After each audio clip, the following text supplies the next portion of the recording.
Welcome back. I know many of you love listening to these stories to fall asleep. If you enjoy them, please take a moment to subscribe, like, and leave a comment. Let me know where in the world you're listening from and what time it is there. I'd love to hear from you.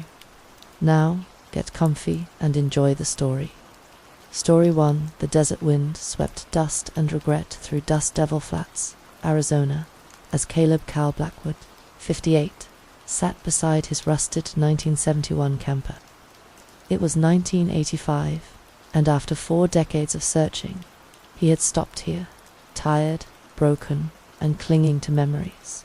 Cal, though his birth name was Bidziel, and the boarding school had christened him Caleb, spread the yellowed newspaper across his lap with the reverence of a man handling sacred relics. 40 years old, this paper was, but he treated it like it was printed yesterday. The headline read, "Indian Boarding Schools, Forging America's Bright Future." Below it, a photograph that had haunted his dreams for 4 decades. 3 young girls sat on the wooden porch steps of a small chapel, their dark hair braided neatly, their white cotton dresses pressed and clean for the cameras. Behind them, slightly out of focus but unmistakably present, stood a priest in black robes holding a Bible. Cal knew every detail of that photograph. The way Ilara's hands were folded in her lap, how Lyra's left shoulder tilted slightly from an old injury, the serious expression on little Seraphine's face that made her look older than her 8 years. Those weren't their real names, of course. The boarding school had stripped those away, along with everything else. Ilara had been born TD, their grandmother's choice, because the child had been born during the spring floods. Lyra was IINA, and Seraphina was Nij. They had been his baby sisters, torn from their family in Red Mesa Reservation when the Bureau of Indian Affairs came with their papers and their promises and their lies. Cal took a long pull from his beer, letting the bitter liquid wash down. The even more bitter memories. He had been 14 when they came for the 4 children, using their father's arrest as justification. Their father had resisted when government officials tried to seize their ancestral lands, and their mother had died, giving birth to Nijoni, leaving the children vulnerable to the federal assimilation policy that swept through Indian country like a plague. Wards of the state, they'd called them. As if being made orphans was some kind of gift. C. Jude's residential school had been their prison for years. The boys and girls were kept strictly separated, which meant Cal rarely saw his sisters, except during the mandatory morning mass and evening devotions. Even then, speaking to them in their native tongue was forbidden, punishable by days locked in the basement, or worse, the beatings that left marks hidden beneath their uniforms. But the worst day, the day that still woke him in cold sweats, had been in 1945. When he was 18, World War II was ending, but the discrimination against indigenous people remained as sharp as ever. The school had been preparing for weeks for what they called a press visit. Cal remembered how they had lined up the children. Like products in a store window, the youngest ones placed prominently because their wide eyes and frightened expressions photographed well. His sisters had been chosen specifically for the photo session, because of what the priest called their innocent beauty and their obvious fear, which the newspapers would interpret as reverence.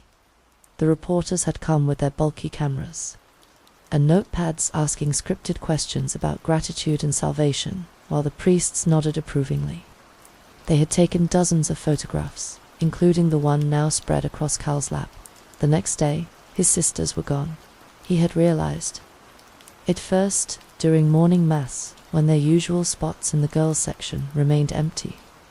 When evening devotion came and they still hadn't appeared, panic had set in. He had approached the guardians, asking desperately about his sisters, but they had refused to answer. Instead, they had beaten him for his insolence, locked him in the basement for 3 days, and told him to forget he'd ever had sisters at all. But Cal couldn't forget. When the beatings intensified and still no information came, he had made his escape. At 18, He was technically an adult, and the school's half-hearted search efforts lasted only a few days. There had been no missing child flyers, no real police investigation, just the quiet understanding that one more Indian boy had disappeared into the vast American landscape, and no one in authority particularly cared. For 40 years he had wandered the Southwest in his camper, following whispers and rumors, showing that newspaper photograph to anyone who would look. He had survived on odd jobs, construction work when his back could handle it, small repairs for cash, occasional handouts from veteran shelters despite never having served in the military. Dust Devil Flats had been his home for the last decade. Not because he'd found any trace of his sisters, but because he'd finally given up. The town was dying, just like he was, and it seemed like an appropriate place to wait for the end. The beer bottle made a hollow sound as the last drops disappeared. Down his throat. Cal cursed under his breath, folding the newspaper carefully and placing it back in the passenger seat where it lived. His hands were steadier when he had something to drink, steadier when the memories weren't quite so sharp around the edges. He climbed into the driver's seat and turned the key, listening to the engine cough to life like an old man clearing his throat. The liquor store was only 10 minutes away, the only liquor store in this tired little town, and Isabella would be working behind the counter, like she always was. The bell above the door chimed as Cal entered, and Isabella Rossi looked up from behind the counter with a smile that held genuine warmth. She was in her 60s, with grey hair pulled back in a neat bun and kind eyes that had seen enough of life to understand suffering without judgment. "Cal," she said, her voice carrying a slight Spanish accent, "let me guess. The beer ran out again." He managed a weak smile in return. Isabella was one of the few people in Dust Devil Flats who treated him like a human being rather than just another drunk Indian to be avoided. Their friendship had developed slowly over the past few years, built on small conversations and mutual respect. "You know me too well, Isabella," Cal replied, making his way to the cooler in the back of the store. He selected 6 bottles of the cheapest beer available and carried them to the counter. As he reached for his wallet, Cal's heart sank. The crumpled bills in his pocket amounted to less than half of what he needed. He had forgotten about the money he had spent on gas the previous week, and his next disability check wasn't due for another 5 days. Isabella watched him count and recount the bills, her expression growing concerned. "Cal," she said gently, "you look sick and tired. When was the last time you had a real meal?" Cal shrugged, embarrassed by his obvious poverty and the way alcohol had become the center of his existence. "Money's tight right now.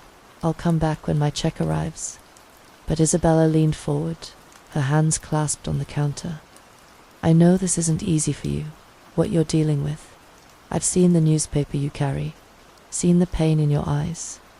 Maybe you could come to church with me this Sunday. You look like you could use it." Cal's first instinct was to refuse. He had learned Catholic teachings at the boarding school, memorized countless prayers and biblical passages, but he had never found comfort in religion. If anything, Christianity reminded him of everything that had been taken from him. He had also long ago abandoned his traditional Navajo spirituality, feeling disconnected from both worlds. "Church isn't a place for someone like me, Isabella," he said quietly. "I'm not religious, and I don't think your God would want me there." But Isabella's eyes sparkled with determination. "Tell you what, if you come to church with me and stay for the entire service, I'll buy you these 6 bottles of beer, and if you're still not convinced that it helped, I'll throw in 2 extra bottles." Cal looked at her skeptically. "You're trying to bribe me with alcohol to go to church. Isn't that against Catholic rules or something?" Isabella laughed, a sound like silver bells. "Maybe it is, but sometimes God works in mysterious ways, and sometimes people need practical incentives to open their hearts to possibilities they hadn't." considered. The offer was tempting, more than tempting. 8 bottles of beer for sitting through one church service seemed like a reasonable trade, especially since he had nothing else to do with his Sunday. And Isabella's sincerity was hard to ignore. "Okay," Cal said finally, "but I want to be clear. I'm doing this for the buyer, not for salvation." Isabella's smile widened. "That's honest, at least. The service starts in 30 minutes at Our Lady of Sorrows Chapel. It's not far from here. Just follow the main road toward the mountains and turn left at the big wooden cross. Can you manage to stay sober for 30 minutes? Cal considered asking for just one buyer now to steady his nerves, but something in Isabella's expression made him reconsider. Okay, I'll meet you there." Back in his camper, Cal searched through his few possessions for something appropriate to wear to church. His cleanest t-shirt was still stained and worn, but it would have to do. He splashed water on his face from a plastic jug, combed his graying hair with his fingers, and tried to make himself presentable as he drove toward Our Lady of Sorrows Chapel. Cal wondered what he was getting himself into. The church was a modest building with adobe walls and a simple wooden cross mounted above the entrance. Several cars were parked in the gravel lot, and he could see people in their Sunday clothes walking toward the main doors. Cal parked his battered camper next to a pristine sedan and immediately felt self-conscious about the contrast. But Isabella appeared at his elbow as soon as he stepped out, her face bright with welcome. "Thank you for coming, Cal," she said, linking her arm through his. "I think this might be exactly what you need." Inside Our Lady of Sorrows Chapel, the afternoon light filtered through simple stained glass windows, casting colored shadows across wooden pews that had seen decades of worship and prayer. The church was modest but well maintained, with whitewashed adobe walls and a simple wooden altar adorned with fresh desert flowers. Cal followed Isabella to a pew near the back, conscious of his worn clothing and the faint smell of beer that probably clung to him despite his attempts to clean up. He slumped into the hard wooden seat, arms crossed, waiting impatiently for the service to end so he could claim his promised buyer. When the congregation stood for the opening hymn, Cal reluctantly rose to his feet, mumbling along to words he half remembered from his boarding school days. When they sat, he sat.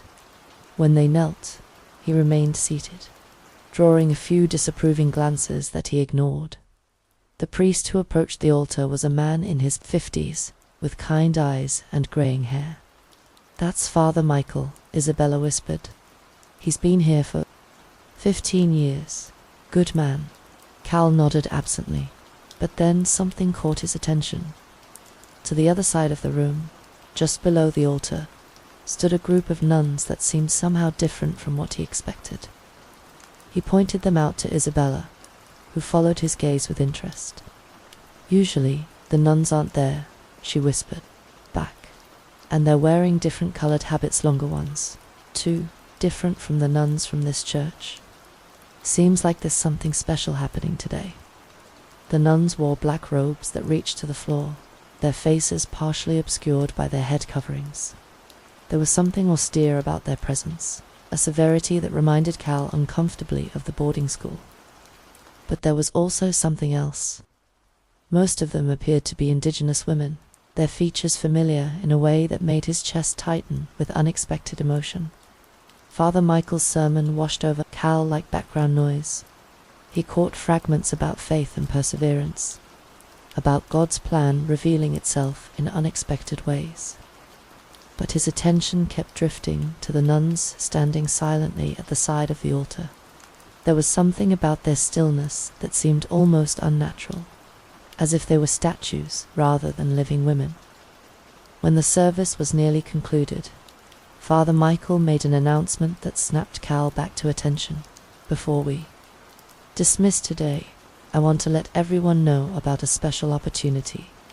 The sisters from the Silent Sisters of St. Agnes are visiting our church as part of their annual tour of Catholic churches throughout the state. They're here to offer healing, revival prayers, and everyone who feels the need for prayer is invited to receive it. Isabella nudged Cal gently. You should approach the sisters, she said. It would be good for you. Cal shook his head. Let's go back.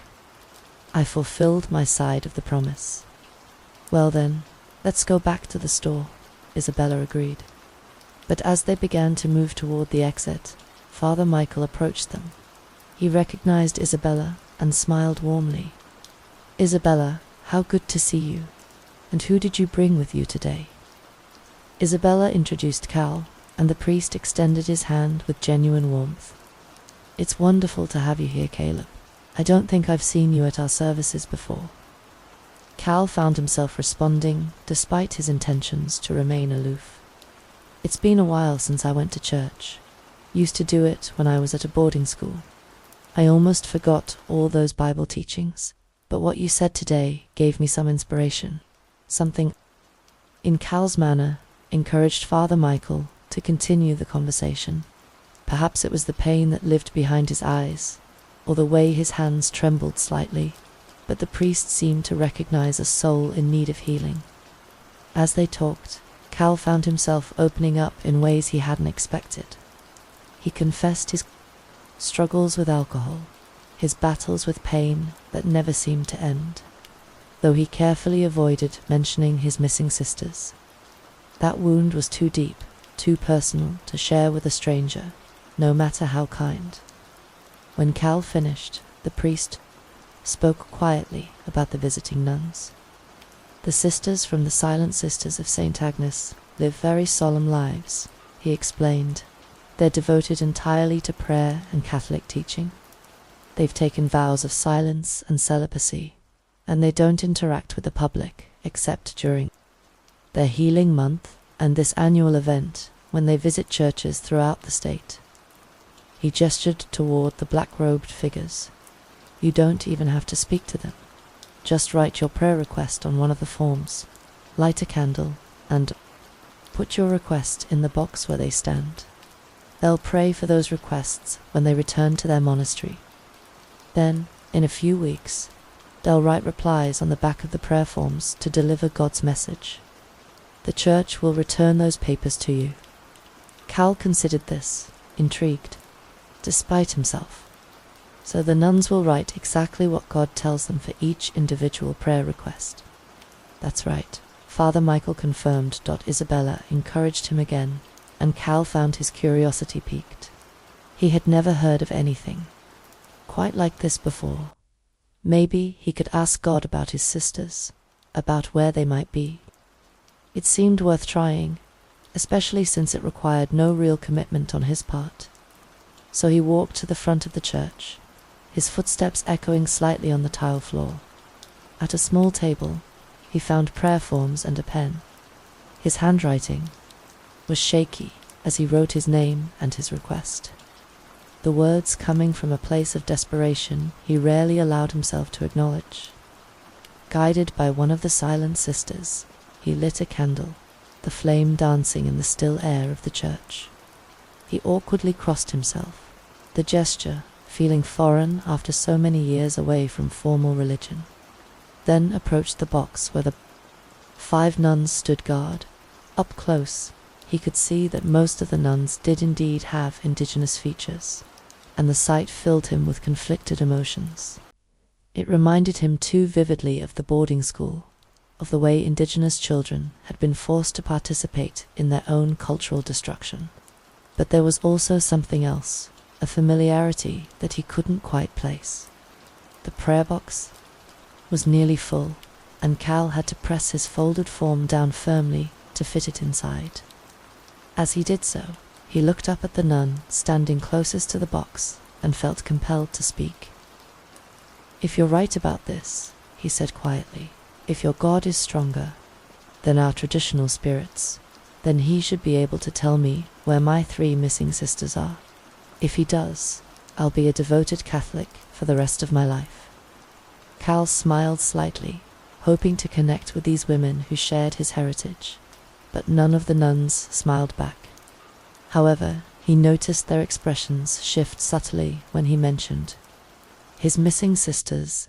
There was something in their eyes, perhaps a level of empathy, but he couldn't interpret it as he turned to walk back to Isabella and Father Michael. Cal glanced over his shoulder one last time. He watched as the nun who had caught his attention lifted the heavy prayer box to carry it to a side room. She limped noticeably as she walked, favoring her right leg, and nearly stumbled under the box's weight. When she reached the door and pulled it open, a gust of wind from outside caught her habit, causing it to flutter against her face. For just a moment, Cal caught a clear glimpse of her left temple, and his heart nearly stopped. There, partially hidden by her habit, was a thick, raised scar running along her left sideburn. The sight hit Cal like a physical blow. Lyra had borne a scar in the same place. A memento from the day she had tried to protect little Seraphina from a particularly cruel nun wielding a wooden ruler. Cal had learned about the incident weeks later, when Lyra had whispered the story to him after morning mass, her voice shaking with remembered pain and fear. Cal started to call out, his mouth opening to form his sister's name, but the door closed with a soft click before he could make a sound. The moment passed, leaving him standing, frozen in the middle of the aisle, his heart pounding with a mixture of hope and disbelief. Another sister approached him and gestured silently for him to move along, pointing to the small line of people that had formed behind him. Cal mumbled an apology and forced his feet to carry him back to where Isabella and Father Michael waited, his mind reeling with the impossible possibility that he had just seen his long-lost sister. Cal walked back to where Isabella and Father Michael stood near the altar, his mind still reeling from what he had witnessed. "Sorry to keep you waiting," he said, his voice slightly unsteady. "I saw one of the nuns limping, and it caught my attention. Reminded me of something from the past." Father Michael's expression grew concerned. "Are you all right? You look pale." Cal took a deep breath, realizing that the moment had arrived to share what he had kept buried for so long. "Father, I need to tell you something. I had 3 sisters, and they've been missing for 40 years. They were taken from our boarding school, St. Jude's residential school in Red Mesa." The priest's eyes widened with sympathy. "Taken? What happened?" "It was 1945, Cal continued, the words coming easier now that he had started. "There was a press visit, reporters taking pictures of the school to show how well the assimilation program was working. After that day, my sisters just vanished. The school officials wouldn't tell me anything. When I kept asking questions, they beat me and locked me up." He paused, gathering strength. "I checked on the boarding school years later. It's abandoned now, falling apart. But the pain of losing them, it's never left me." Cal's hands trembled slightly as he spoke. "We came from an indigenous Navajo family. First, we were separated from our father when they arrested him for resisting land seizure. Then I was separated from my sisters. I've been searching for them ever since, but I've never found any trace of where they went." Father Michael placed a gentle hand on Cal's shoulder. "I cannot imagine the anguish you've carried all these years.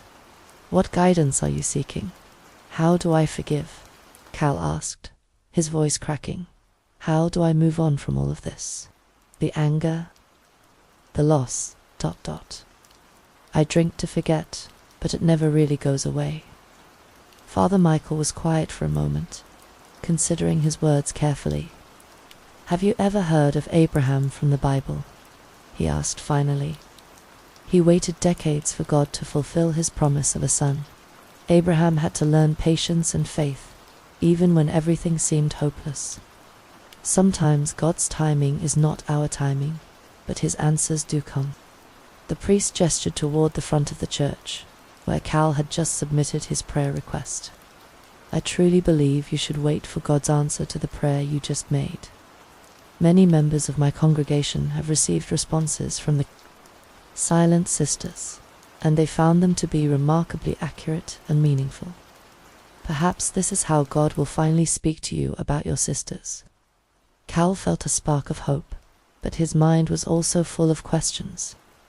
Father, can you tell me more about these nuns, the Silent Sisters of St. Agnes? Who founded their order, and why do most of them appear to be indigenous women? Father Michael's demeanor shifted noticeably. The founder was Father Alistair Finch.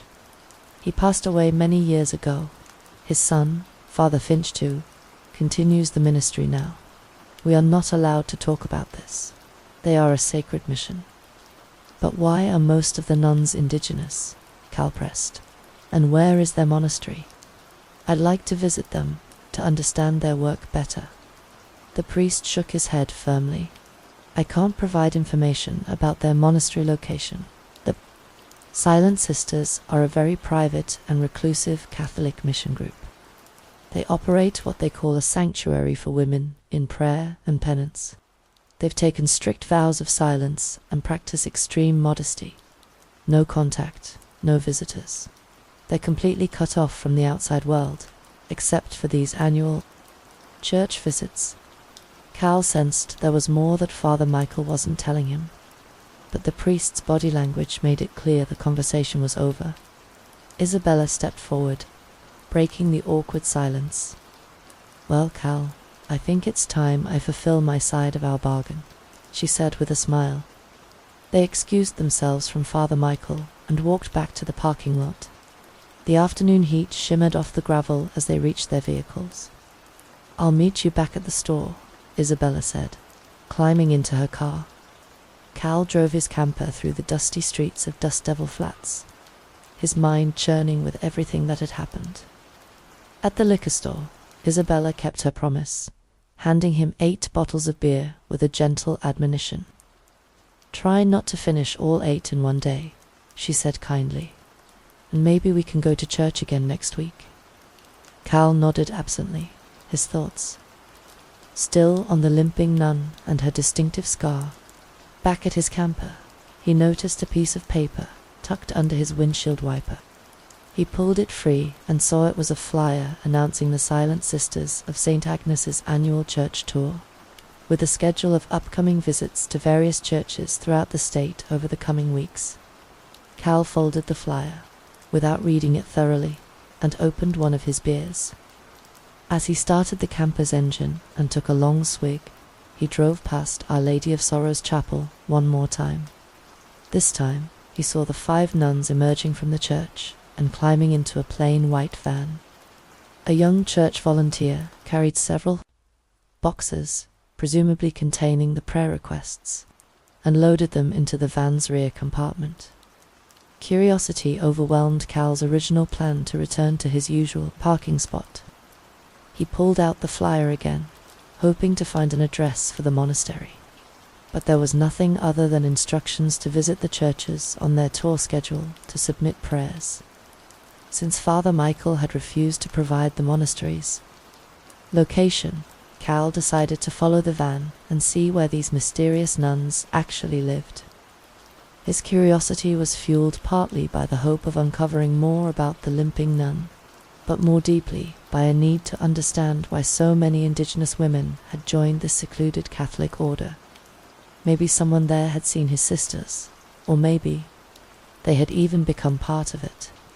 He only hoped that those women had found a better life than the one he remembered from the boarding school. It was about 1 o'clock.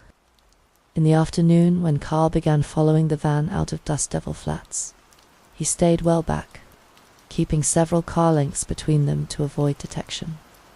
The van headed east, toward the mountains, and as they drove further from town, the landscape became increasingly desolate. Scrub brush and yellow grasses stretched toward distant peaks, broken only by the occasional weathered fence post or abandoned homestead. After nearly an hour of driving through this remote terrain, Cal spotted something unexpected in the distance. A large compound surrounded by chain-link fencing, topped with what appeared to be prayer flags rather than barbed wire. A sturdy gate blocked the entrance, and beside it stood a small Guardhouse. Dockel pulled off the road and parked behind a cluster of desert brush, watching as the white van approached the gate. A young Native American man emerged from the guardhouse, stoic and alert, scanning the area suspiciously before opening the gate to allow the van inside. From his concealed position, Cal studied the compound. This was nothing like the peaceful monastery he had imagined. The buildings looked worn and utilitarian, more like a prison or detention facility than a place of spiritual contemplation. The presence of fencing and a guard only reinforced this impression. As the gate closed behind the van, Cal remained hidden among the brush, his beer growing warm in his hand as he tried to process what he was seeing. Cal remained parked behind the desert brush for nearly half an hour, watching the compound for any signs of activity and contemplating whether he should approach the watchman at the gate. The afternoon sun beat down on his campus metal roof, but outside, nothing moved behind the chain-link fence, except the occasional flutter of the prayer flags in the hot wind. While he waited, Cal reached into a small cabinet beside his makeshift bed and pulled out an old wooden cigar box that had traveled with him for 4 decades. The box was worn smooth from handling, its corners rounded and its finish faded to a dull brown. Inside were the few precious items he had managed to salvage from his old life, the fragments of identity that the boarding school hadn't been able to destroy. His fingers trembled slightly as he lifted the lid. The first item was a collection of brittle school photographs, their edges cracked and yellowed with age. Most showed groups of children in identical uniforms, their faces solemn and distant. But there was one photo he treasured above all others, a candid shot of his 3 sisters sitting together on the dormitory steps, taken by a sympathetic kitchen worker who had given it to him in secret. Beneath the photographs lay his most precious possession, a piece of turquoise set in silver, suspended from a leather cord that had grown soft and dark with wear. Cal lifted the pendant carefully, feeling its familiar weight in his palm. His father had made 4 identical pendants, one for each of his children, during the winter before they were taken away. The turquoise was a deep robin's egg blue, with veins of darker stone running through it like ancient rivers. Cal turned the pendant over and traced the engraved Navajo symbols on the back with his fingertip. Bidziel, he whispered, his real name etched in the traditional script that connected him to generations of ancestors. His father had told him the pendant would protect him and help him remember who he truly was. No matter how far he traveled from home, the last item in the box was a folded piece of paper that looked like trash, but held immeasurable value to Cal. It was an old lunch menu from the boarding school kitchen, printed on cheap paper that had somehow survived 40 years of careful handling. But it wasn't the menu itself that mattered. It was what Cal had drawn on the back during one of many sleepless nights in the dormitory. The pencil sketch was faded, but still clear. His 3 sisters in a moment of rare tenderness, with Lyra gently braiding Seraphine's long hair while Elara sat nearby, her mouth open in song. Cal had been gifted at drawing, and sketching had been his only escape from the harsh realities of boarding school life. He had created this image from memory after an evening when he had glimpsed his sisters together during chapel, and it captured a moment of love and sisterhood that the school's rigid discipline couldn't completely suppress. Now, comparing the sketch to his memory of the limping nun at the church, Cal felt his heart race. The eyes were the same shape, the mouth had the same gentle curve, and most telling of all was the distinctive scar on the left temple. Lyra had gotten that scar, defending little Seraphina from a particularly cruel nun who had been beating her with a wooden ruler. The wound had healed badly, leaving a thick, raised mark that no amount of time could erase. His contemplation was interrupted by the sound of the compound gate opening. Cal looked up to see a smaller car, a modest sedan, driving out of the facility. As the gate swung wide, he caught a brief glimpse of the interior courtyard. Two figures in black habits stood near the main building, and even from this distance, Cal could see they were embracing. One of them appeared to be wiping her eyes, and the other was gently stroking her back in a gesture of comfort. Before Cal could process what he was seeing, a third figure, someone in regular clothes, appeared and firmly guided both nuns back toward the building. The gate closed with a metallic clang, cutting off his view. Cal frowned, disturbed by what he had witnessed. Why would nuns in a supposed sanctuary be crying? He was certain he wasn't drunk. He had only had half a beer, and he wasn't hallucinating. The sedan that had left was now disappearing around a bend in the road, too far away for Cal to follow. Instead, he slipped the turquoise pendant over his neck, letting it rest against his chest where his father had intended it to be worn, and climbed out of his camper. The walk to the compound gate took several minutes across the rough desert terrain. As he approached, the young Navajo watchman stepped out of his guardhouse, his hand resting casually but meaningfully on what appeared to be a radio. "You can't be here," the watchman said firmly. "This is private property. No public access." Cal raised his hands peacefully. "I'm not looking for trouble, brother.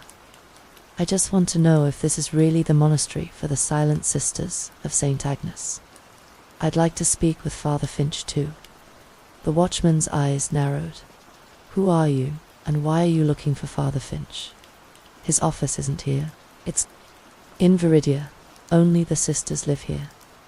Instead of answering directly, Cal pulled the turquoise pendant from beneath his shirt, letting it catch the afternoon light. The watchman's expression immediately changed as he recognized the traditional Navajo craftsmanship and the sacred symbols carved into the silver setting. They looked at each other for a long moment, two indigenous men standing in the desert, both understanding the significance of what hung around Cal's neck.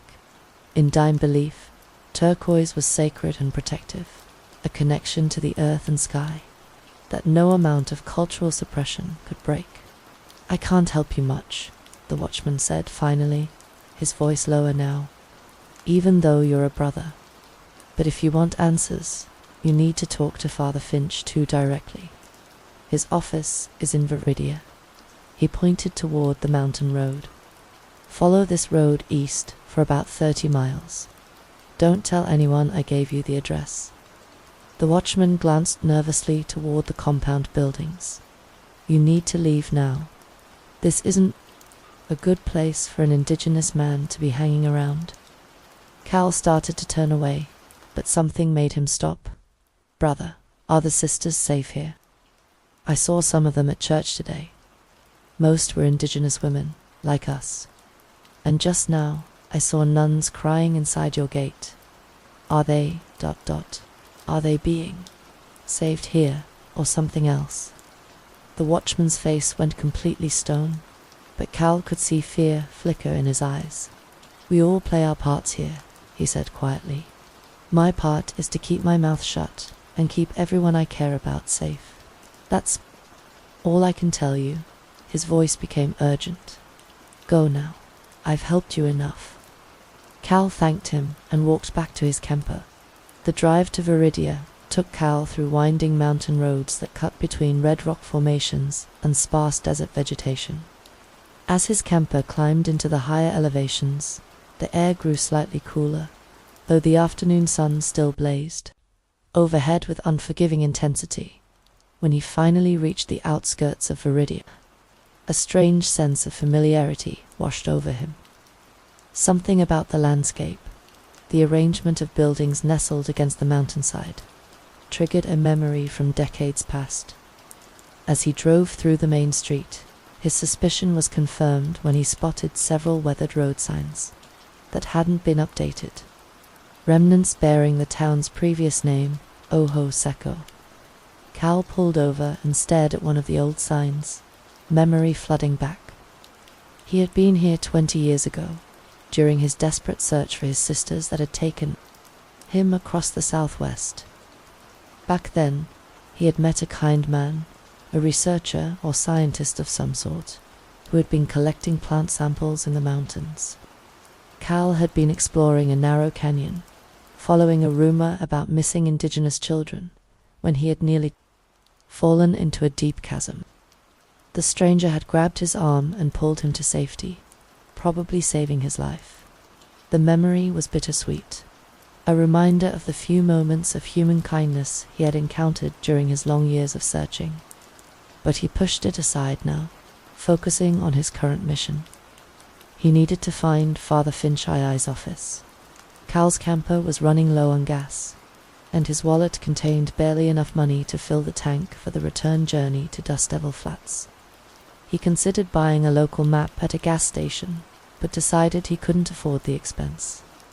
Instead, he stopped at several businesses to ask for directions, describing the address the watchman had given him. After nearly an hour of searching and asking around, Cal finally located the building. It was on a quiet residential street on the edge of town, and his heart skipped when he saw the same sedan that had left the compound earlier parked directly in front. The building itself was not what Cal had expected for a religious office. Rather than a formal church administrative building, it was a modest, single-story house with adobe walls and a red tile roof. The kind of residence that might belong to any middle-class family in the area. Cal parked his camper across the street and studied the sedan. Through its windows he could see it was empty, though the engine who'd suggested it had been driven recently. He touched the turquoise pendant at his throat for courage and approached the front door of the house. His plan was straightforward. Ask Father Finch directly about the indigenous women in his monastery. If the priest had been working with native communities for years, perhaps he had heard something about 3 sisters who had disappeared from a boarding school decades ago. It was a long shot, but Cal had learned to pursue every possible lead. He knocked firmly on the wooden door, expecting to wait for someone to answer. Instead, the door shifted slightly under the pressure of his knocks, swinging inward a few inches. The house was unlocked. "Hello," Cal called out, pushing the door open wider. "Father Finch, I'm here about the monastery. Can we talk?" No response came from inside the house. Cal hesitated, knowing he was technically trespassing, but something about the situation felt wrong.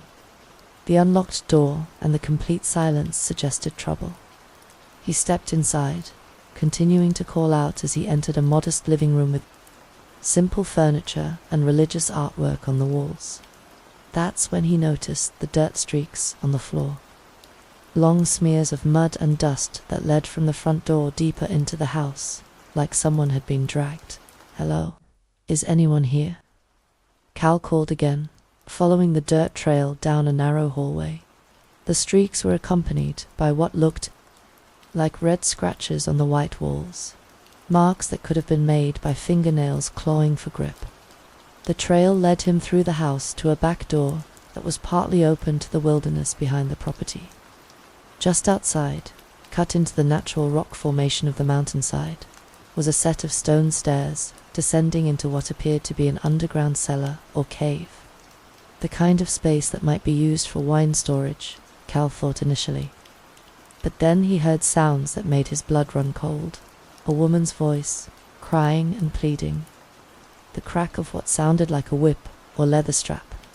And underneath it all, a man's voice, reciting biblical passages in a tone that was both fervent and menacing. "The Lord shall punish the wicked and cast down false gods." The voice intoned, "Discipline purifies the soul and conquers the heathen spirits that corrupt the faithful." Cal crept closer to the cave opening, his heart pounding. Through the stone entrance, he could see flickering candlelight and movement, shadows dancing against the rough walls. The woman's cries became more desperate, punctuated by the sound of blows. When Cal saw a figure moving at the cave's mouth, someone in religious robes ascending the stairs, he knew he had stumbled into something far more sinister than he had imagined. This wasn't a holy place of prayer and contemplation. This was a place of torture and abuse. Cal turned and ran, moving as quickly and quietly as he could back through the house and out the front door. His hands shook as he started his camper and drove away, his mind racing with the implications of what he had witnessed. He needed help, and he needed it immediately. The police station was easy to find. A small building near the town center, with 2 patrol cars parked outside. Cal pulled into the parking lot, took a deep breath, and prepared to report what might be the most important information of his life. Cal burst through the doors of the Viridia police station, his heart still racing from what he had witnessed. At Father Finch's house, the small building smelled of stale coffee and cigarette smoke, with fluorescent lights humming overhead. 2 officers sat at metal desks, looking up with mild irritation at the interruption. "I need to report a crime," Cal said breathlessly. "There's a woman being tortured in an underground cellar at Father Finch 2's house. I heard screaming, whipping sounds. Someone needs to go there right now." The older officer, a heavy-set man with graying hair and a sheriff's badge, looked Cal up and down with obvious disdain. "Slow down there, Chief. What's your name, and what exactly are you claiming happened?" Cal quickly explained what he had witnessed at the modest house, describing the dirt streaks, the red scratches on the walls, and the horrific sounds coming from the underground chamber. As he spoke, he could see the officer's expressions growing, more skeptical. "You smell like alcohol," the sheriff interrupted, wrinkling his nose. "How much have you been drinking today?" "I had 1 buyer hours ago," Cal protested. "That's not the point. There's a woman being hurt right now, and you need to hold on," the younger officer interjected. "You're talking about Father Finch too, the Catholic priest?" "Yes. Look, I know how this sounds, but I saw." The sheriff stood up abruptly, his face flushing with anger. "Now you listen here, you crazy Navajo. Father Finch, too, is one of the most respected men in this town. He wouldn't hurt a fly, let alone torture anybody. And those nuns you're babbling about, they're all safely up at their monastery in the mountains. Nobody's ever seen them in town, let alone in some underground cellar." Cal felt his desperation rising. "Please, just send someone to check the house. It'll take 5 minutes to verify." "That's a pretty big accusation you're making here," the sheriff said, his voice taking on a threatening tone. "You're talking about breaking and entering onto private property, making slanderous claims about a man of God. You admit you entered his house without permission. I could detain you right now for trespassing." "I didn't break in," Cal insisted. "The door was unlocked, and I heard someone in distress." "Don't you have an obligation to investigate?" The sheriff walked over to a shelf along the wall where religious items were displayed. A wooden cross, a statue of the Virgin Mary, rosary beads, and several framed photographs. He picked up 2 of the photos and held them out for Cal to see. Here is Father Finch, the founder of the mission," the sheriff said, pointing to the first photo. "Died about 15 years ago. And this is his son, Father Finch too, who continues his father's holy work." Cal's blood turned to ice as he stared at the second photograph. The face looking back at him was unmistakably the same man from his treasured newspaper clipping. The priest who had stood behind his 3 sisters on the chapel porch 40 years ago. Older now, with grey hair and deeper lines around his eyes. But definitely the same person. This town has been blessed with peace since Father Finch too had his revelation that God wanted us to change our name from Ojo Seco to Viridia. The sheriff continued reverently. "We've had the lowest crime rate in the county ever since. That man is practically a saint." Cal realized with growing horror that the local law enforcement essentially worshipped Father Finch. 2. Any accusation against the priest would be dismissed, automatically, regardless of evidence. The sheriff's voice turned cold and final. "I'm warning you one last time. Leave this town and don't come back. If you make another crazy accusation like this, I'll have you detained for disturbing the peace and making false reports." Get out of here before I change my mind about letting you go. Cal left the police station with his hands trembling from adrenaline and frustration. In his camper, he tried to steady his breathing and think clearly. The local authorities were useless. Worse than useless, they were blinded by devotion to the priest. He needed help from someone he could trust. Cal drove to the nearest gas station and found a payphone outside. From his glove compartment, he retrieved a worn address book he had carried for years and flipped through the pages until he found the number he was looking for. Dr. Aris Thorne, the researcher whose life he had saved 20 years ago in these very mountains. With shaking fingers, Cal dialed the number and waited for an answer. The phone rang 3 times before a familiar voice answered. Thorne Residence, Eris. This is Cal, ... Caleb Blackwood. We met about 20 years ago, near Ojo Seco. You were doing some kind of research work in the mountains. I'm not sure if you remember. Me? There was a pause. Cal, Jesus. Where are you calling from? Are you still in the area? I'm in Viridian. I realized they changed the name from Ojo Seco. Eris, I need your help. I'm still searching for my sisters, and I think I've found something. There's a Catholic priest named Father Finch too, and I witnessed him torturing a woman in an underground cellar at his house. Eris's voice became skeptical. Cal, that's a serious accusation. Are you sure about what you saw? I'm dead serious. I heard a woman screaming, the sound of whipping, and this priest reciting Bible verses about punishing heathens. When I tried to report it to the local police, they dismissed me completely. They worshipped this priest, told me to leave town or they'd arrest me. Look, I don't know, Aris, Cal interrupted, his voice growing desperate. 20 years ago, you were collecting plant samples near that canyon system. I grabbed your arm when you nearly fell into the chasm. I saved your life. You told me if I ever needed anything, I could call you. Well, I'm calling in that debt now. The line went quiet for a long moment. When Eris spoke again, his tone was entirely different. Where are you right now? Gas station on the main road through Viridia. The Chevron station. I'll be there in 10 minutes. Don't move.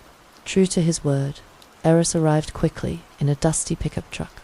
He was older now, his hair mostly grey and his face weathered by 2 decades of southwestern sun, but Cal recognized him immediately. Eris stepped out of his truck and approached the payphone where Cal waited. Tell me everything, Eris said without preamble. Cal recounted the entire story. The church service, the limping nun with the distinctive scar, following the van to the compound, meeting the watchman, and finally witnessing the torture at Father Finch's house.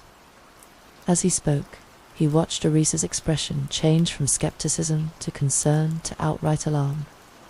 The local police won't help because they're basically in this priest's pocket, Cal concluded. When I saw his photograph at the police station, I recognized him from a newspaper photo I've carried for 40 years. He's the same priest who was at my sister's boarding school the day they disappeared. Eris nodded grimly. You're right about the local police. They won't help to Navajo men make accusations against a respected Catholic priest. But we have other options. We need to contact the Navajo Nation Police Department. They have jurisdiction when crimes involve tribal members, and they can force the local authorities to act. You know someone there? My cousin Ben works for the tribal police. He handles liaison work with local law enforcement. Let me call him. Eris went inside the gas station to use the phone while Cal waited outside, pacing nervously. The sun was beginning to sink toward the western mountains, casting long shadows across the desert landscape. Every minute that passed meant more potential suffering for whoever was being held in that underground chamber. After 15 minutes, Eris emerged with a grim expression. Ben's on his way with a team. He said this kind of situation, involving religious institutions, and missing tribal members requires immediate investigation. They'll meet us at the priest's house, but he warned us to stay back and hide and let them handle it. We're going back there. We need to be witnesses. And if this woman really is your sister, ... double quotes Eris, left the sentence unfinished. I'm not sure, Eris, whether she's my sister or not, but she needs help. They decided to take Eris's pickup truck instead of Cal's conspicuous camper.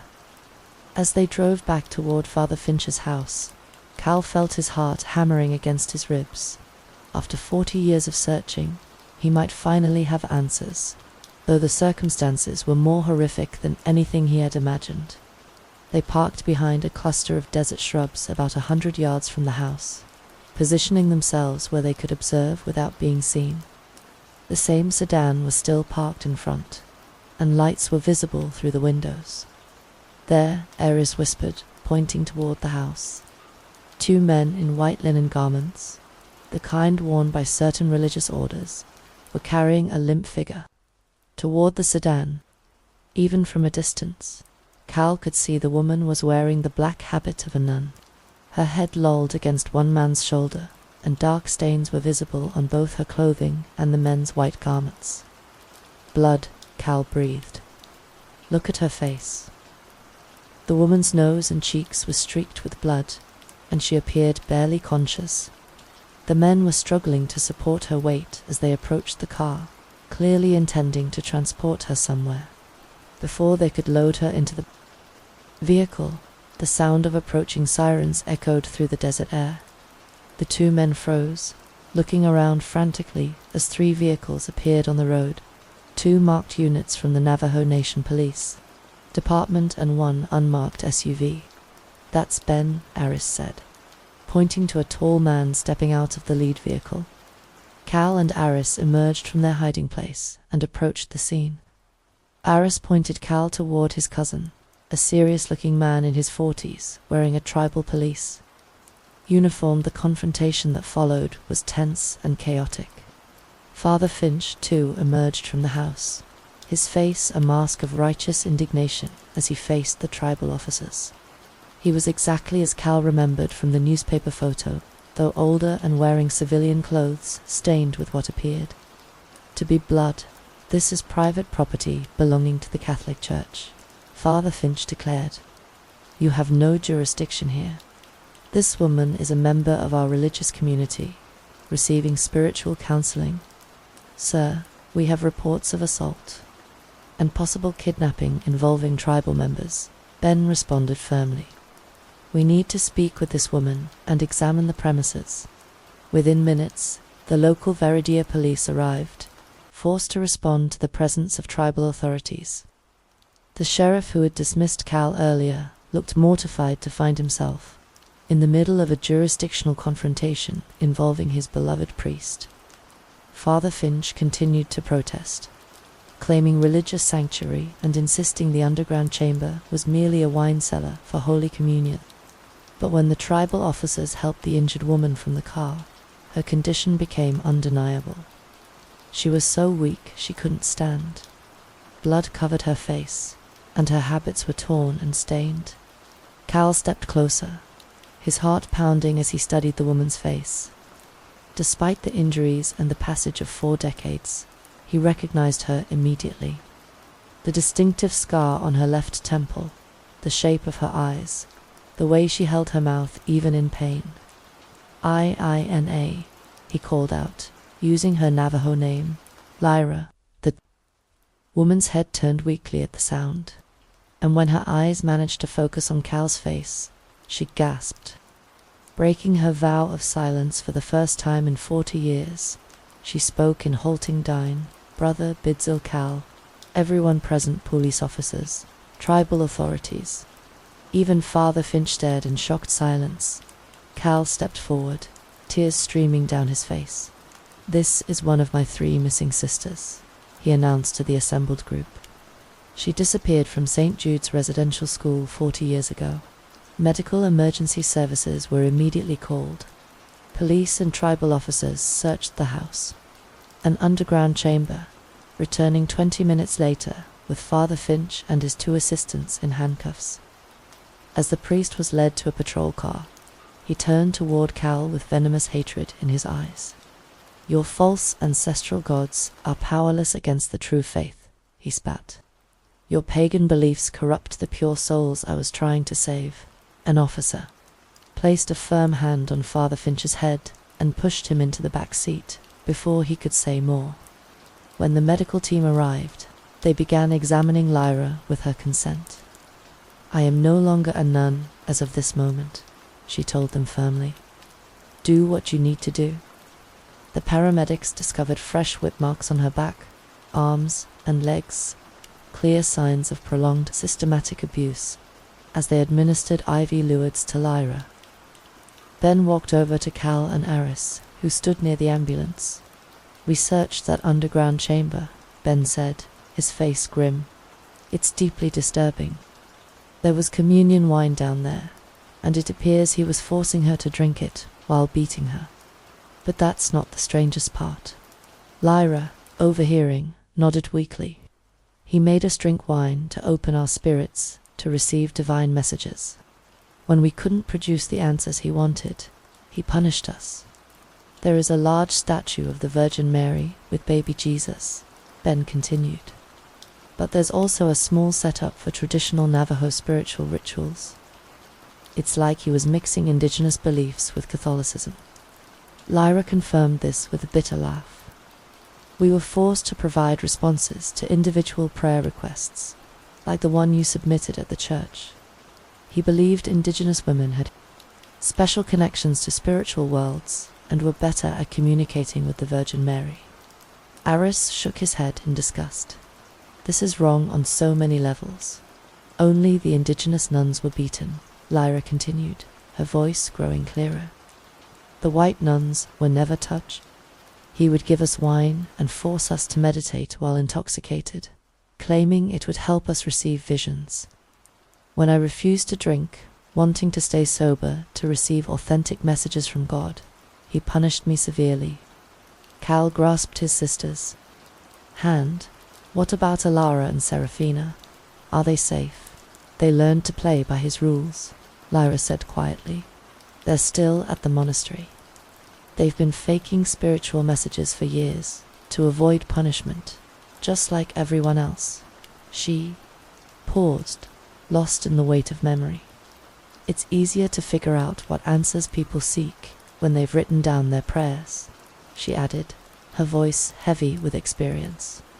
Cal nodded, the pieces falling into place. "I think I might have seen them at the compound gate. 2 women. Crying," he said, uncertainty in his voice. "That place didn't even look like a monastery to me when I first saw it." Ben placed a reassuring hand on Cal's shoulder. "We're coordinating with state authorities to search the monastery in the mountains. We'll bring Alara and Serafina to you at the hospital." As Lyra was loaded into the ambulance, Cal climbed in beside her. Eris followed in his truck as they drove toward the regional hospital. Sirens wailing through the desert evening, the regional medical center's waiting room was a sterile space, filled with uncomfortable plastic chairs and the antiseptic smell that permeated all hospitals. Cal sat beside Aris, both men still processing the enormity of what had just unfolded. Lyra had been rushed into the emergency treatment area immediately upon arrival, the medical team working quickly to assess her injuries and flush the alcohol from her system. "A life for a life," Cal said quietly, staring at his hands. "Now you've helped save my sisters." Aris nodded, remembering. That's how it should be. Navajo brothers helping each other when it matters most. They spent the next hour catching up on the intervening decades. Aris had continued his botanical research work, eventually settling in Albuquerque with his wife and 2 children. He had always wondered what happened to the desperate man he had rescued in the mountains, the one searching for his missing sisters with such fierce determination. "I never stopped looking," Cal admitted. 40 years of following dead ends, false leads, hoping every indigenous woman I met might know something. I'd given up hope, honestly. Been sitting in that camper in Dust Devil Flats, just waiting to die. A nurse approached them, clipboard in hand. Are you the family of the patient who was brought in from Viridia? Yes, Cal said, standing quickly. How is she? The police are on their way to take statements, but I can tell you that we've successfully flushed the alcohol from her system with 4 therapy. She's conscious and alert now. We're treating her injuries. She has multiple lacerations consistent with whipping, some requiring stitches. She's going to need time to heal, both physically and emotionally, but she's stable. Before Cal could respond, commotion in the hospital's main entrance caught their attention. Ben, the tribal police officer, was entering with 2 women in black habits, even across the lobby. Cal recognized them immediately. Older now, their faces lined with years of hardship, but unmistakably his sisters. Ilara was the first to see him.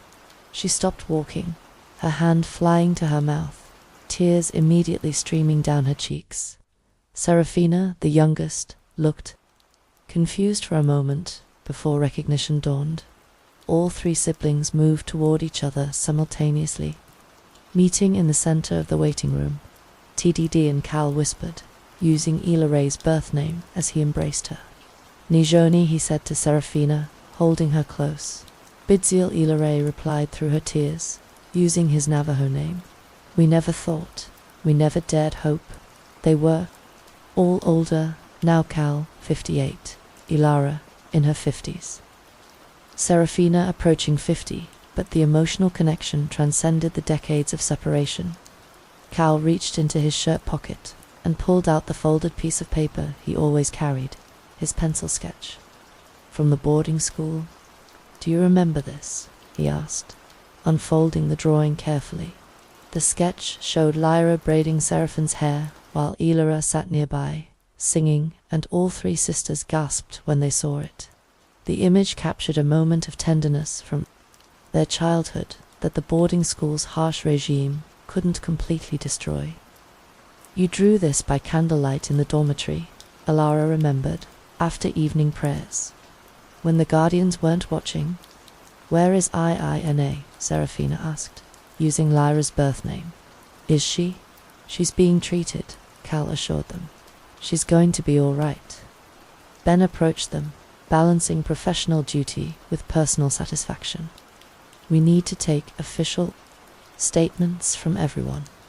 And we need to understand what happened in 1945. State police are coordinating with federal authorities now. This case involves multiple jurisdictions and potential federal crimes.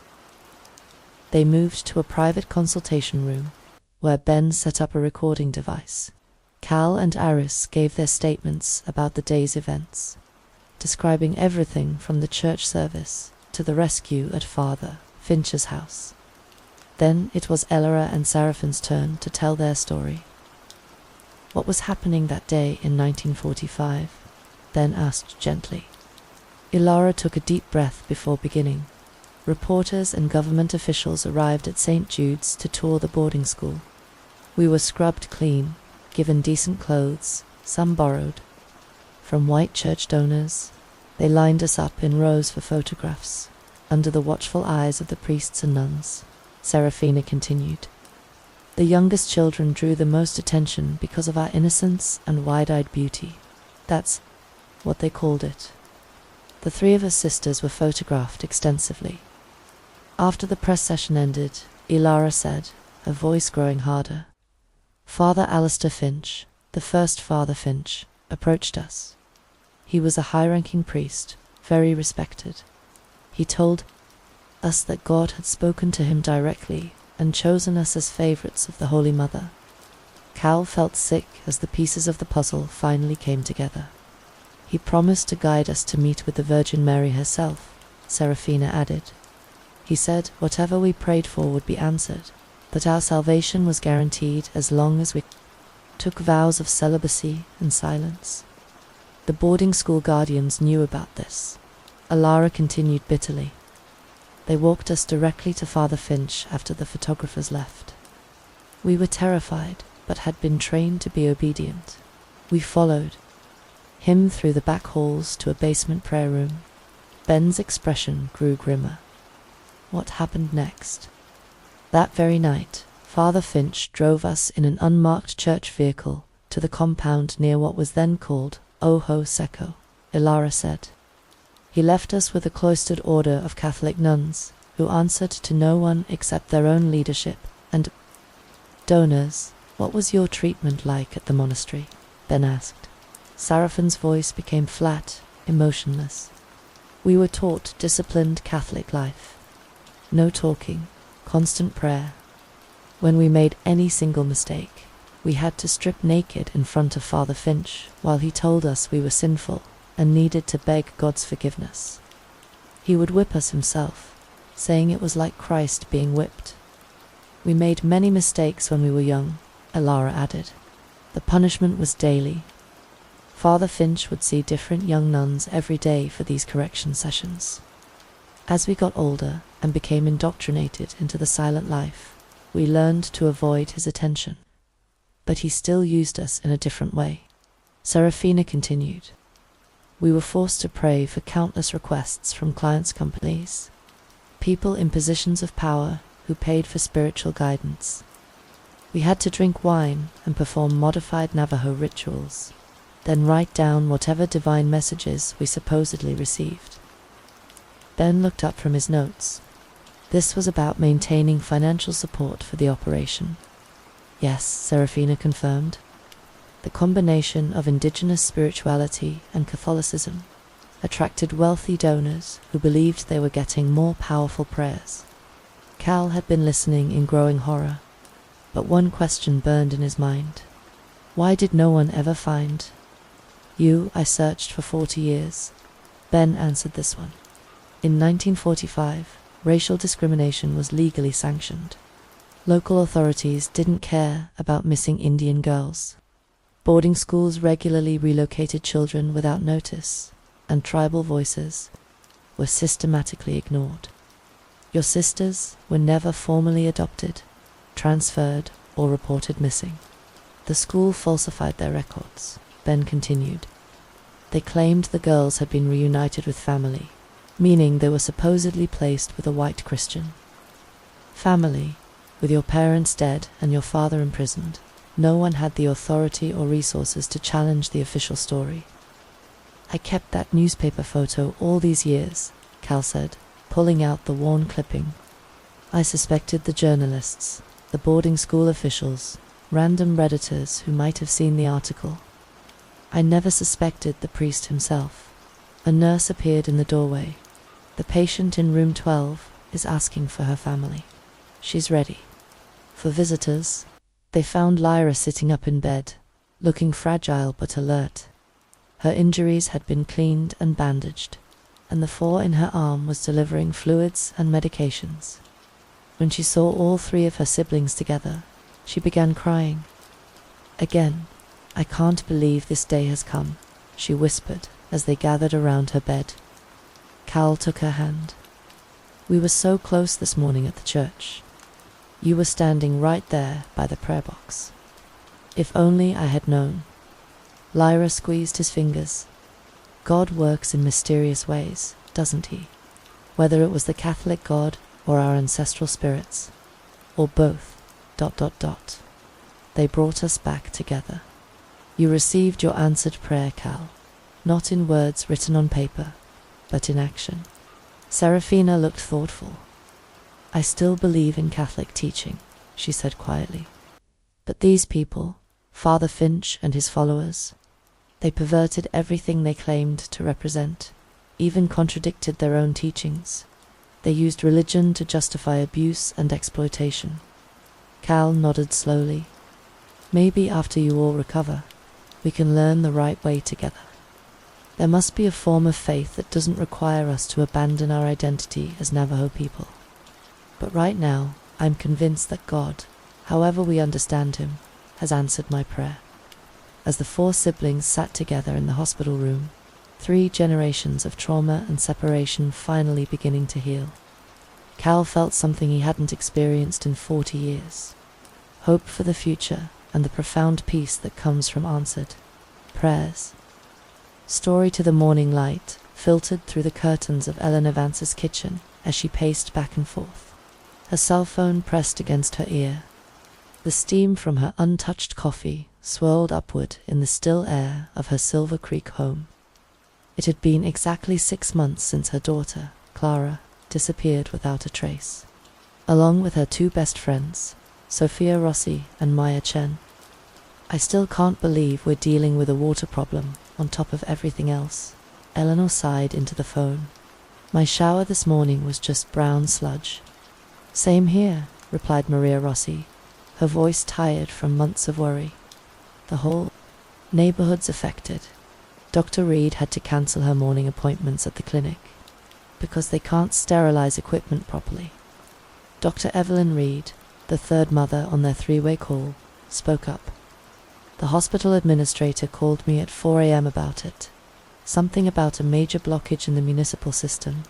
Public Works has been working on it since last night. The 3 women had formed an unbreakable bond since their daughters vanished. Before the disappearance, they had been casual acquaintances through their daughter's friendship. But grief and uncertainty had forged them into a support system that none of them could now imagine living without. Their children, the 3 young nurses, had been inseparable since they'd all gotten jobs at Crestwood General Hospital after nursing school. Clara had become a licensed nurse in the dermatology and plastic surgery department. Sophia worked in pediatrics, and Maya had found her calling in the bustling emergency room. Different departments, different schedules, but they always made time for each other. Detective Corbin promised he'd call if there was anything new, Evelyn reminded them. The police haven't stopped looking. As if summoned by the mention of his name, Eleanor's phone buzzed with an incoming call. She pulled the device from her ear and checked the screen. Detective Miles Corbin, she read aloud, her heart immediately racing. I need to take this. Hold on. She quickly switched calls, her fingers trembling. Detective, is there news? Mrs. Vance. The detective's deep voice came through the line, sounding tense. There's been a significant development in the case. It's connected to the water problem affecting your neighborhood. Eleanor's knees weakened, and she gripped the edge of her kitchen counter for support. What is it? Have you found them? I can't explain over the phone, Detective Corbin replied. I need you to come to the scene. Can you bring the others, Mrs. Rossi and Dr. Reed? It might be connected to their children as well. I'm on the phone with them right now, Eleanor said, her voice rising in pitch. We'll come immediately. Where are you? We're at the industrial park, specifically the sewer maintenance site in Blackwood Industrial Park, he said. I'll text you the exact location. Please come as soon as you can. After the detective hung up, Eleanor quickly switched back to the call with her friends. That was Detective Corbin, she announced, her voice trembling. He says there's a significant update with the case, and it's connected to the water problem. He wants us to meet him at the Blackwood Industrial Park, at the sewer maintenance site. The sewer, Maria repeated, confusion evident in her voice. What could that possibly have to do with our daughters? I don't know, Eleanor replied, already grabbing her car keys from the hook by the door. But he sounded urgent.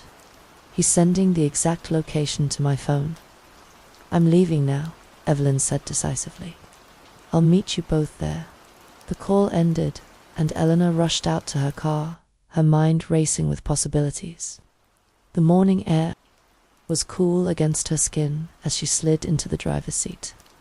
Her phone dinged with a text message from Detective Corbin containing a map pin. She quickly shared it with Maria and Evelyn, then entered it into her GPS and pulled out of her driveway. The 20-minute drive to the industrial park seemed to take hours. Eleanor's knuckles were white on the steering wheel as she navigated through Silver Creek's morning traffic. When she finally arrived at the location, she saw several police vehicles and a public works truck parked around what looked like an excavation site. Yellow crime scene tape cordoned off a large area, where workers in coveralls were gathered around a large pipe that had been unearthed from the ground. As Eleanor parked and stepped out of her car, she spotted Maria pulling in beside her. They exchanged a worried glance before walking together toward the scene. Evelyn arrived moments later, joining them at the edge of the taped-off area. Detective Miles Corbin, a tall man with graying temples and perpetually tired eyes, spotted them and motioned them over. He lifted the tape for them to duck under. "Thank you for coming so quickly," he said grimly. "There's something you need to see." He led them closer to where several officers were photographing items laid out on the muddy ground.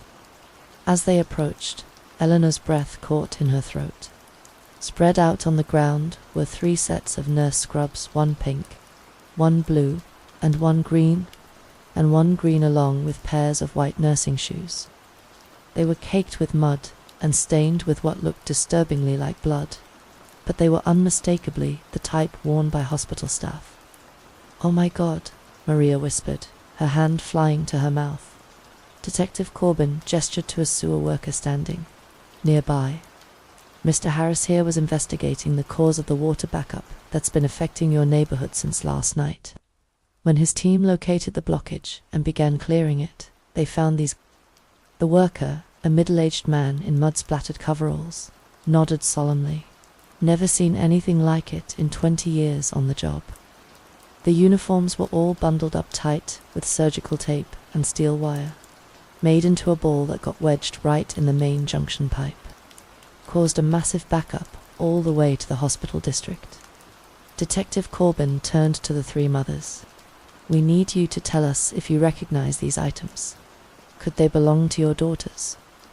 Eleanor stepped forward first, her legs unsteady. She approached the tarp, kneeling carefully beside the pink scrubs. The size looked right, and there was a small pin on the cholera silver dermatology symbol that Clara always wore. "This is Clara's," she confirmed, her voice barely above a whisper. "She always wore pink scrubs in dermatology, and these are her shoes." Maria moved to the blue set. "Sophia's are blue. Pediatric nurses wear blue at Crestwood." Her fingers hovered over the fabric, not touching but identifying. "There's the butterfly patch she sewed on the pocket. It's hers." Evelyn, with the clinical detachment that sometimes came with her medical training, examined the green uniform. "ER personnel wear green. This is Maya's size, and these are definitely her shoes. She had the soles with rubber grips added because of the slippery floors in the emergency department." Detective Corbin nodded to a forensic technician who was setting up equipment under a nearby tent. "We're going to conduct preliminary DNA testing right here. If you could wait for a few minutes, we'll have initial confirmation." The mothers were led to a police vehicle where they could sit while the forensic team worked. The wait was excruciating, with each woman lost in her own thoughts.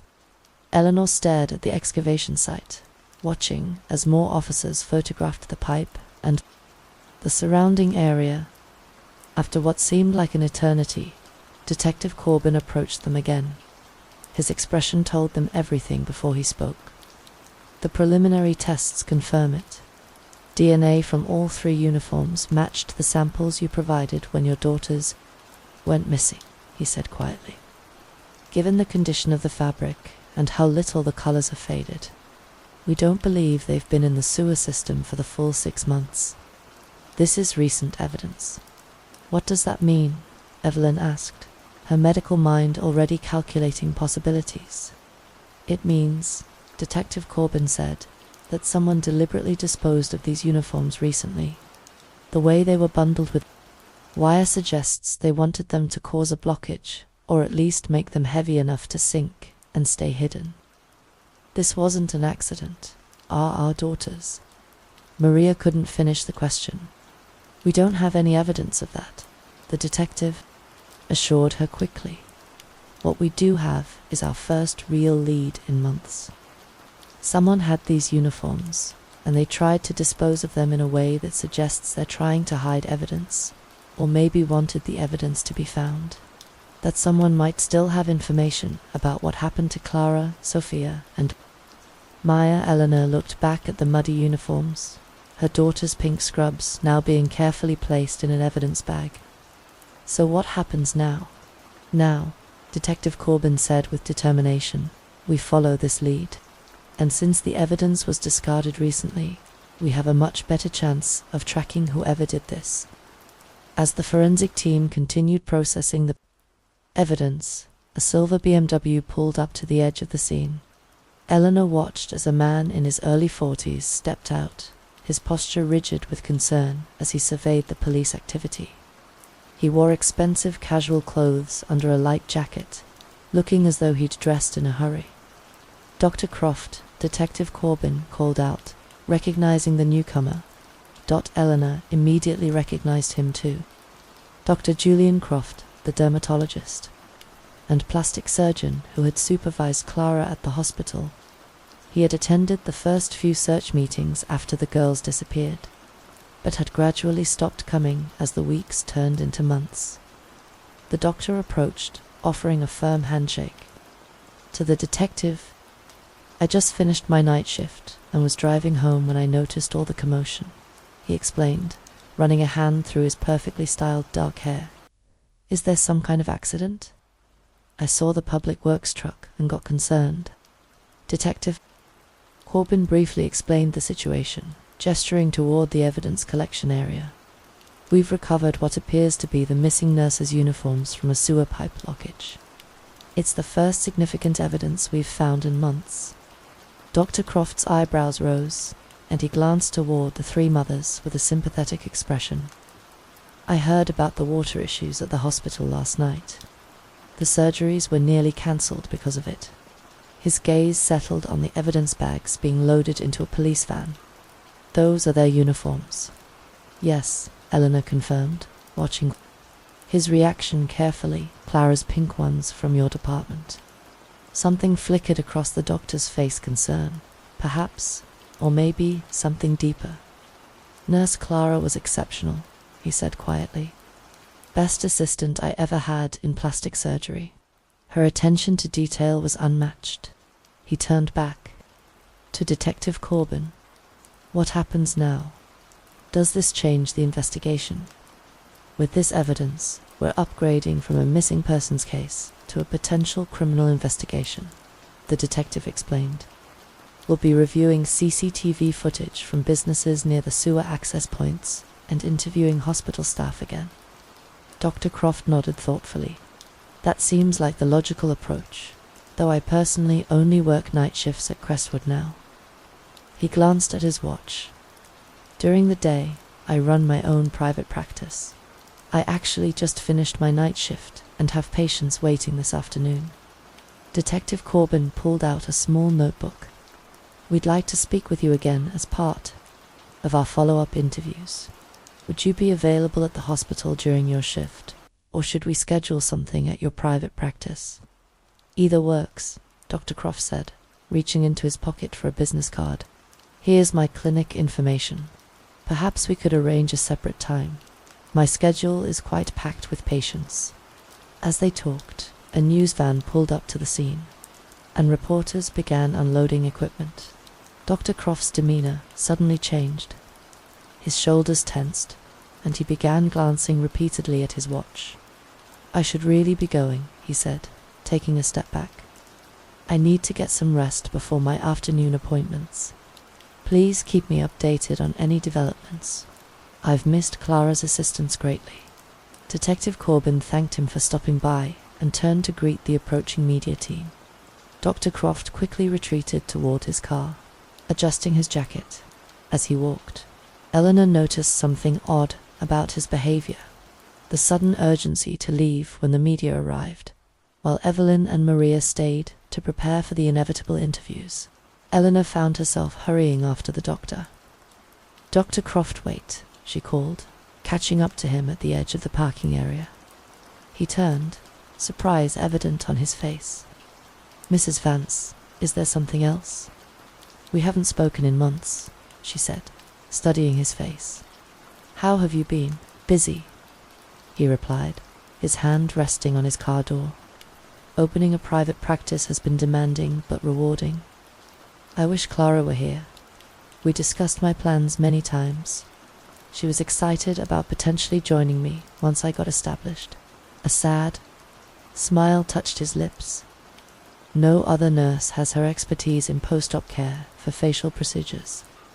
I didn't know you had opened your own clinic, Eleanor said. Congratulations. Thank you, he replied, seeming to relax slightly. It's always been my vision to have my own consultation space. Most surgeries still happen at the hospital, of course. I don't have all the necessary equipment at my clinic yet. Before Eleanor could respond, Maria and Evelyn approached, having evidently decided to avoid the media after all. Dr. Croft, Evelyn said with a professional nod, I've actually made an appointment at your clinic this afternoon. I have a patient who might need plastic surgery, and I wanted to discuss the case with you. Ah, Dr. Reed. Yes, he said, recognition flickering in his eyes. I have you in my schedule. 2 o'clock, correct? That's right, she confirmed. The doctor maintained a polite smile, but Eleanor noticed how his fingers tapped restlessly against his car door. I apologize, but I really must go. It was a long night, and I need to rest before continuing work this afternoon. He nodded to them collectively. I'll see you this afternoon, Dr. Reed. As he drove away, Eleanor turned to Evelyn. Where exactly is his new clinic? Evelyn looked surprised by the question. It's on Maple Avenue, near the main intersection with Oak Street. It opened the same month our daughters disappeared. I'm surprised you didn't know. Eleanor shook her head slowly. With everything that's happened, I stopped noticing anything outside this nightmare. She paused, thinking about the doctor's behavior. Did he seem strange to you just now? He seemed tired, Maria offered. Night shifts are brutal. I remember when Sophia was doing her night rotation in the NICU. She was like a zombie. Maybe, Eleanor murmured, not entirely convinced. A reporter approached them, microphone in hand, and Eleanor reluctantly agreed to a brief interview.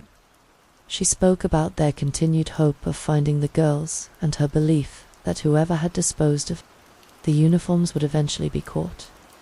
After the interviews, Detective Corbin gathered the three mothers again.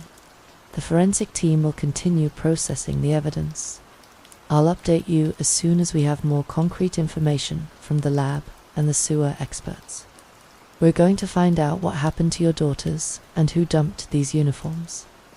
With heavy hearts but a renewed sense of hope, the three women returned to their respective cars, each processing the morning's shocking developments in their own way. Eleanor drove slowly through the familiar streets of Silver Creek, her mind replaying the morning's events. The image of Clara's mud-stained pink scrubs kept flashing before her eyes. Those uniforms had been a source of such pride for her daughter, the tangible symbol of her hard work through nursing school and her achievement in landing a position at Crestwood General. As she approached a traffic light at the main intersection, something caught her eye.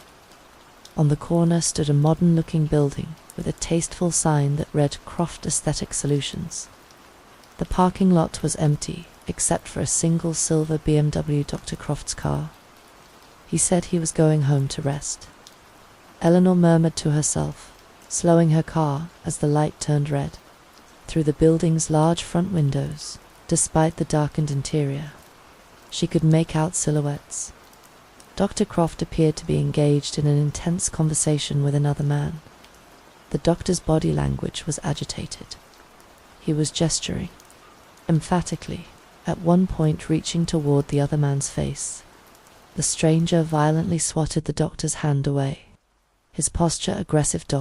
Eleanor watched, transfixed by the confrontation playing out like a silent movie through the clinic's windows. Whatever they were discussing, it was clearly making Dr. Croft upset. A sudden blaring horn from behind made her jump in her seat. Glancing up, she realized the light had turned green, and the driver behind her was impatiently demanding she move.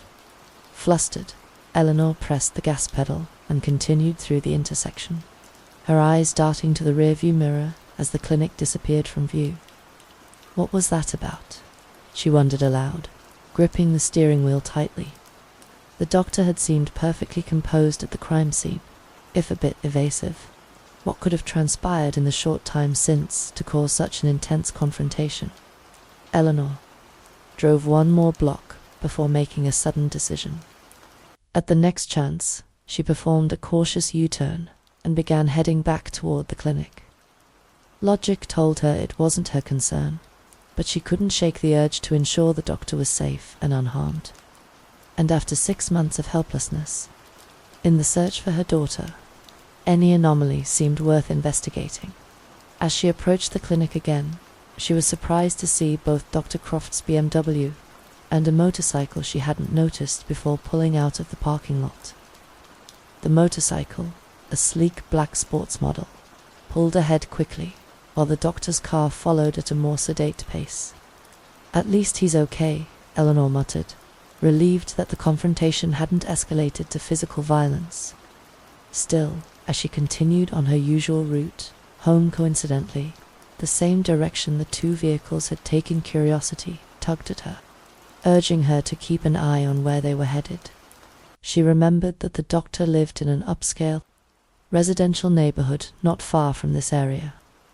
Years ago, when Clara had first started working in his department, there had been a celebration at his home after a particularly challenging surgery had gone well.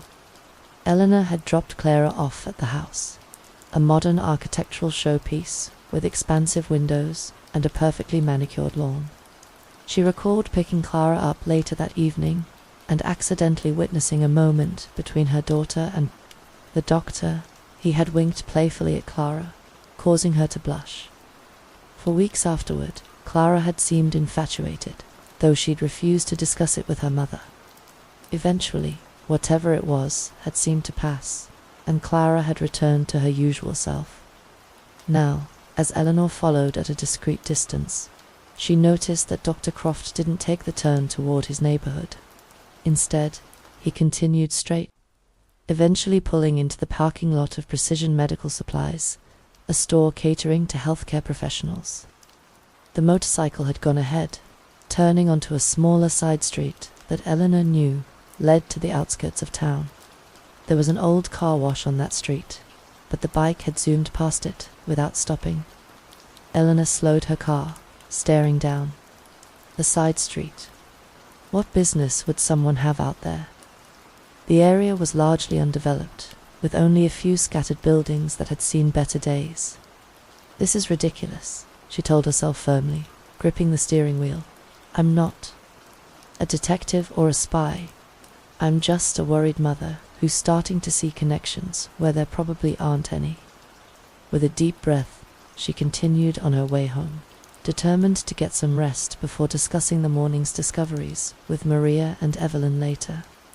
As she drove, however, she couldn't shake the feeling that Dr. Croft wasn't being entirely truthful about something. The route home took her past the hospital where Clara had worked. Crestwood General stood tall and imposing against the midday sky, its windows reflecting the sunlight. Somewhere in that building, her daughter had spent countless hours caring for patients, forming friendships with Sophia and Maya, and working alongside Dr. Croft. Had something happened there that led to their disappearance?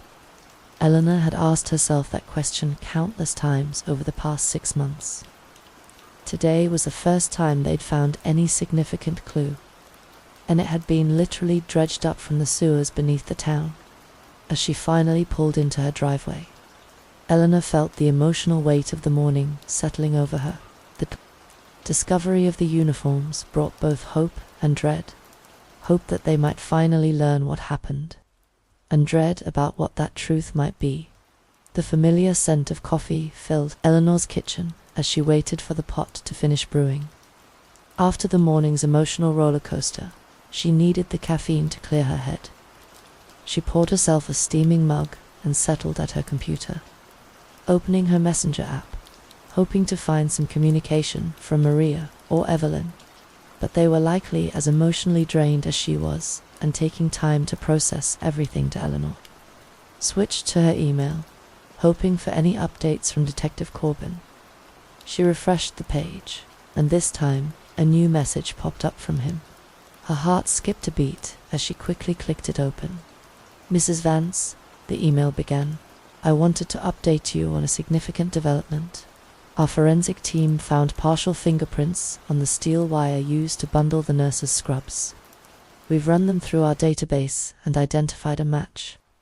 Ronan Steele, a known gang member with a prior arrest for armed robbery at a convenience store 3 years ago. There are currently multiple arrest warrants issued for him. We're treating him as our primary suspect and will be attempting to locate him at his last known address. I'll keep you informed of any further developments." Eleanor read the email. Twice, her coffee forgotten as she processed this new information. A name. Finally, a name connected to her daughter's disappearance. Curious, she opened her web browser and searched for Ronan Steele Silver Creek. The search returned several results, including a news article about the convenience store robbery. She clicked on it and found a mugshot of a man in his 30s, with extensive tattoos covering his face and neck. His eyes were hard, his expression defiant as he stared into the camera. She studied the image carefully, trying to recall if she'd ever seen this man before. Could this be the person who was arguing with Dr. Croft earlier? She hadn't gotten a clear look at the man's face through the clinic windows, and she certainly hadn't noticed any distinctive tattoos. Besides, it seemed highly unlikely that someone like Dr. Croft would associate with a known criminal. It couldn't be the same person, she murmured to herself. There's no way. Eleanor reached for her phone and dialed Maria's number. After 3 rings, her friend answered. "Did you get the email from Detective Corbin?" Eleanor asked without preamble. "Yes," Maria replied, her voice tense. "This Ronan Steele person. I've been thinking about something Sophia told me before she disappeared." "What's that?" Eleanor asked, sitting up straighter. In the last few days before she vanished, Sophia mentioned feeling like someone was following her. She said she caught glimpses of a man with tattoos several times near the hospital and around her apartment building. Maria's voice trembled slightly. That's why she started staying at Maya's place. She felt safer there.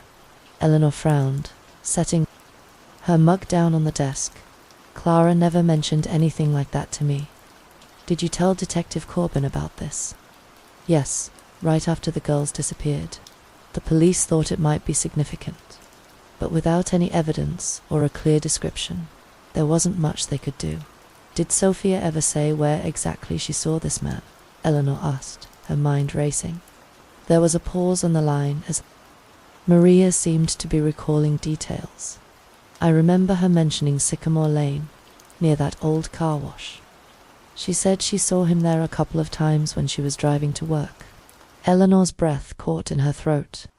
The old car wash was on the same street where the motorcyclist had turned earlier, the one who had been arguing with Dr. Croft.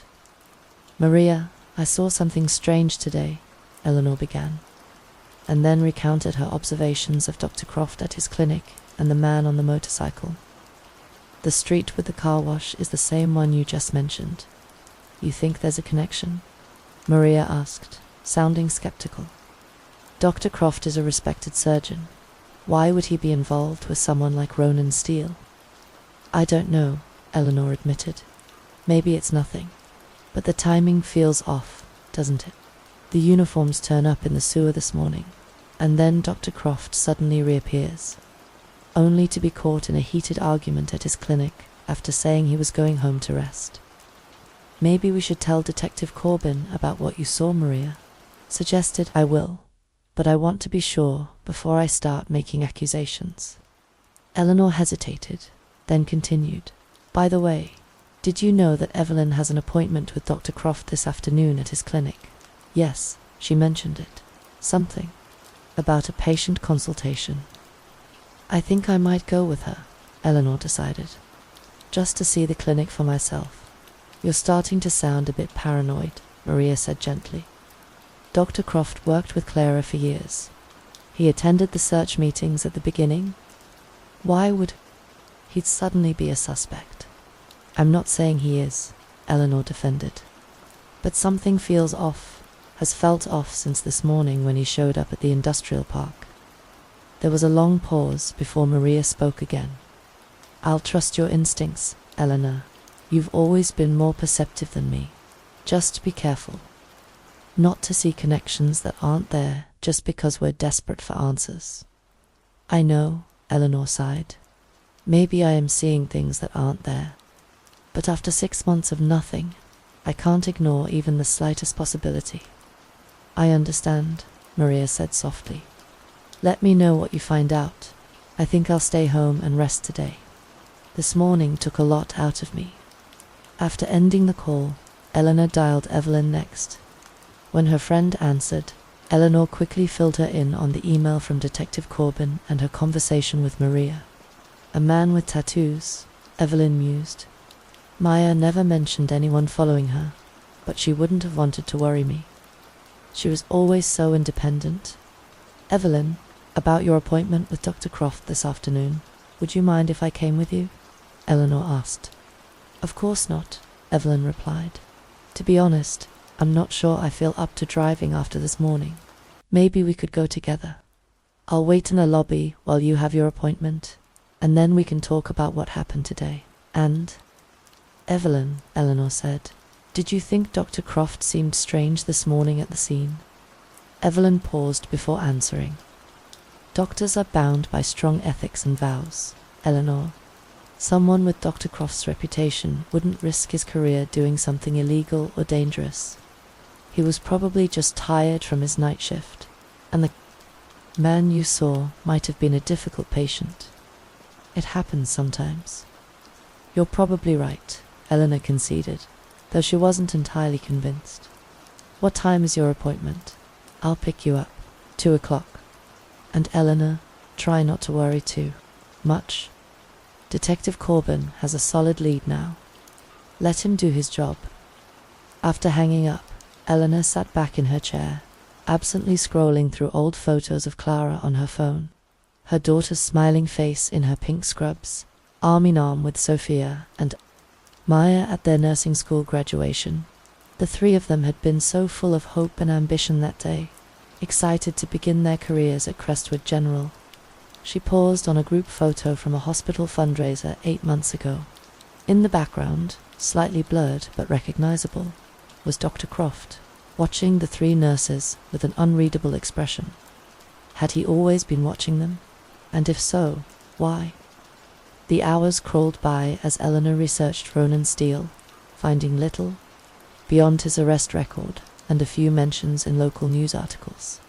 She had fallen into a rabbit hole of speculation and borderline overthinking when her phone alarm chimed, reminding her it was time to pick up Evelyn for the appointment. Glancing at the clock, she realized she needed to leave immediately. She grabbed her purse and car keys, locking the house behind her. The drive to Evelyn's house took only 10 minutes, and her friend was already waiting outside when she arrived. Any updates from Detective Corbin? Evelyn asked as she slid into the passenger seat. Nothing new, Eleanor replied, pulling away from the curb. Have you spoken with Maria? Briefly, she's resting at home. Evelyn fidgeted with the strap of her handbag. This appointment, it's for a patient with severe facial scarring from a burn injury. I've been trying to find the right specialist, and Dr. Croft is one of the best in the region. I understand, Eleanor said, navigating through the afternoon traffic. Professional life has to continue, even through all of this.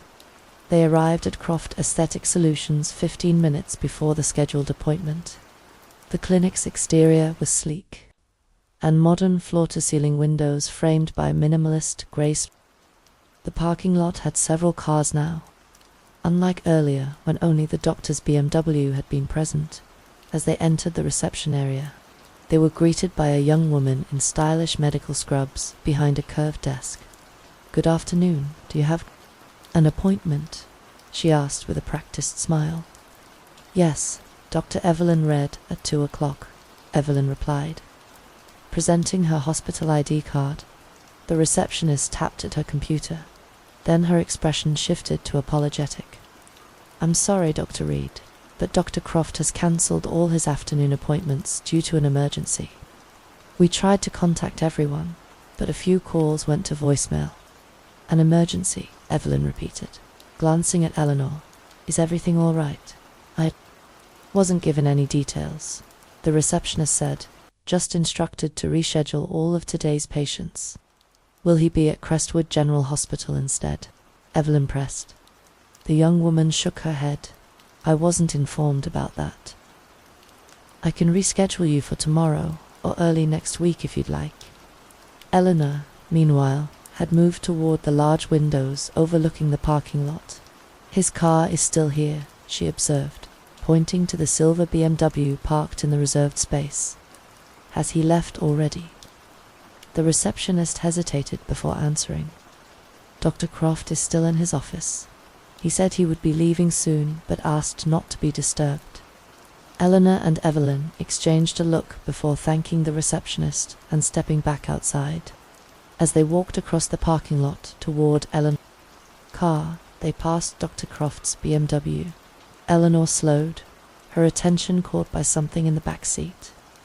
Through the car's window, she could see the back seat was filled with medical equipment, an oxygen tank, what appeared to be monitoring devices, and, most notably, a folded portable stretcher. Evelyn, look at this, Eleanor whispered, gesturing toward the car. Why would he have all this equipment in his personal vehicle? Doesn't the clinic have its own medical transport? Evelyn peered through the window, frowning. That is unusual. Most practices have dedicated vehicles for equipment, transport, especially something bulky like a stretcher. Something doesn't feel right, Eleanor said, moving away from the car. As another patient approached the clinic, first the argument this morning, now cancelling appointments but still being here, and all this equipment, ... Eleanor, Evelyn said gently, touching her arm, I think you might be overthinking things. Put yourself in his shoes. He's a busy doctor who works both at the hospital and his own practice. Maybe there's a perfectly reasonable explanation. They got into Eleanor's car, but instead of starting the engine, she sat staring at the clinic. Building. Should we wait and see what he's doing, where he's going?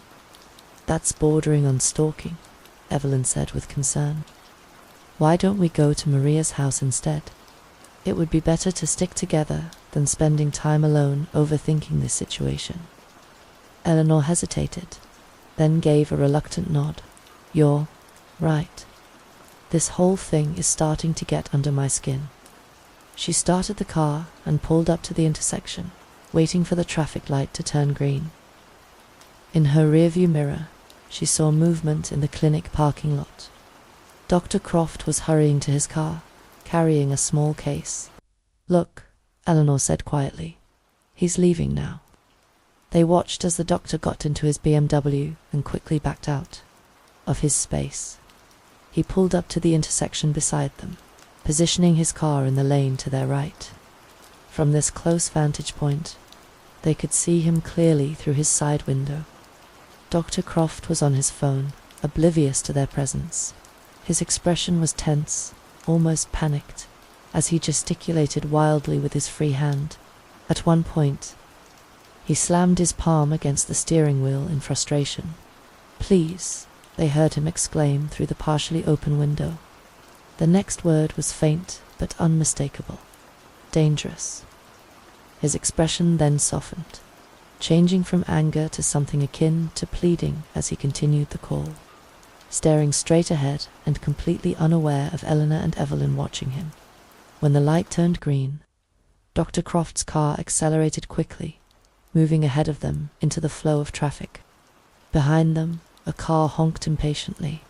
Eleanor, startled from her observations, quickly drove through the intersection. Without consciously deciding to do so, she found herself following the doctor's BMW at a discreet distance. Eleanor, what are you doing? Evelyn asked. her voice tinged with concern. That didn't seem normal to me, Eleanor replied, keeping the silver car in sight. Do you think it was normal? We're not going to tail the doctor like some detective movie, Evelyn protested. The nurse said it was an emergency. It's natural for him to be upset or worried in that situation. This is irrational, Eleanor. We should just go to Maria's place, calm down, and wait for updates from Detective Corbin. Eleanor was about to relent when she saw Dr. Croft's car make a sudden turn at an intersection onto Sycamore Lane, the road with the old car wash that Maria had mentioned, the same street where the motorcyclist had turned earlier that day. Evelyn, this isn't the way to Crestwood Hospital, Eleanor said, easing off the gas as they neared the intersection. If the doctor had an emergency procedure, wouldn't he be heading there? It's the only hospital in this town. Evelyn pulled out her phone and opened a map application. After a moment, she looked up with a frown. You're right, there's no hospital or medical facility down that road. She hesitated, then added, or any residential areas either. That was all the confirmation Eleanor needed. She turned onto Sycamore Lane, following Dr. Croft's car at a distance. Neither woman spoke as they left the familiar parts of Silver Creek behind. The urban landscape gradually gave way to more industrial, less maintained areas. After about 15 minutes of driving, they found themselves on a rural road bordered by overgrown fields. Ahead, Dr. Croft's BMW pulled into the parking lot of what appeared to be an abandoned building. A weathered sign, partially obscured by untrimmed branches, identified it as Sun Valley Clinic. Eleanor slowed her car, pulling into a gas station. Across the street, from this vantage point, they could observe the doctor's movements without being noticed. The black motorcycle they had seen earlier was already parked near the building's entrance. That's the same bike, Eleanor whispered, as if the doctor might hear them from across the street. They watched as Dr. Croft began unloading equipment from his car, making repeated trips into the dilapidated building. The clinic's windows were covered with dust and grime, and parts of its exterior showed signs of long neglect. Why would he be performing any kind of emergency procedure in a place like that? Evelyn asked, her professional skepticism finally overtaking her defense of her colleague. And who's the patient? Maybe that man I saw this morning, Eleanor suggested. The one with the motorcycle. Evelyn pulled out her phone. I'm calling Detective Corbin. This is beyond suspicious now. As Evelyn made the call, Eleanor took out her own phone and began recording video of the doctor moving equipment into the building. She sent the footage to Detective Corbin and also to Maria, along with their location, but Maria responded almost immediately. What kind of motorcycle is that? Sophia mentioned seeing a distinctive bike following her. Eleanor quickly searched online for motorcycle models similar to the one parked outside the abandoned clinic. Once she identified it, she sent the information to Maria. That's it, Maria replied. That's the bike Sophia described. I didn't think much of it at the time. Evelyn finished her call with the detective and turned to Eleanor. They're sending units right away. Detective Corbin says to stay in the car and not approach the building under any circumstances. Did he sound like he believed us? Eleanor asked anxiously. He didn't question it at all, Evelyn replied. In fact, he seemed almost like he was expecting something like this. Maybe he had suspicions about Dr. Croft already. They settled in to wait, watching the abandoned clinic for any further movement. The minutes stretched into what felt like hours, though Eleanor's phone showed that only 15 minutes had passed since Evelyn's call. The distant wail of sirens broke the afternoon quiet. Eleanor and Evelyn exchanged a look of relief as 3 police cruisers appeared on the horizon, lights flashing. The vehicles pulled up to the abandoned clinic with precision, officers immediately deploying into tactical positions around the building. Detective Corbin emerged from the lead vehicle, quickly identifying Eleanor's car across the street. He jogged over to them, his expression grim. "Are you both all right?" he asked as they stepped out of the car. "We're fine," Eleanor assured him. "We just followed Dr. Croft here and called you as soon as we realized something wasn't right." "You did the right thing," he said, glancing toward the clinic. "We've been looking into Dr. Croft since this morning. After we found those scrubs, we reviewed hospital access logs from the past 6 months. There were some irregularities with his badge usage areas he shouldn't have been accessing, times when he wasn't scheduled to work." "You suspected him?" Evelyn asked incredulously. "Why didn't you tell us?" "I couldn't, not without evidence," Detective Corbin explained. "Dr. Croft is highly respected in this community. Making accusations without proof would have been irresponsible." A commotion at the clinic drew their attention. Officers were surrounding the building, weapons drawn. Through a loudspeaker, one officer was ordering the occupants to come out with their hands visible. "I need you both to stay here, Detective," Corbin instructed firmly. "This is now an active police operation." He hurried back to join his team, leaving Eleanor and Evelyn watching anxiously from the gas station parking lot. Minutes later, the clinic door opened. Dr. Julian Croft emerged first, his hands raised above his head. His pristine appearance from earlier was gone. His shirt was wrinkled, his hair disheveled, and his expression a mixture of defiance and resignation. Behind him came another man, taller, more muscular, with faint markings on his face and hands that, even from a distance, looked like the remnants of tattoos partially removed by burning or laser treatment. Eleanor realized this had to be Ronan Steele. The officers quickly handcuffed both men, leading them to separate police vehicles. Detective Corbin approached Dr. Croft, speaking to him intensely for a moment before the doctor was placed in a cruiser. Then, something unexpected happened.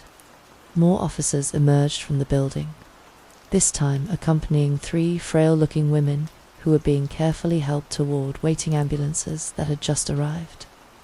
Even from across the street, Eleanor recognized them immediately. "Oh my God," she gasped, clutching Evelyn's arm. "It's them. It's our girls." Without thinking, they both ran across the street, ignoring the officer who tried to stop them. Clara, Sophia, and Maya were being carefully loaded onto stretchers, looking severely malnourished and disoriented.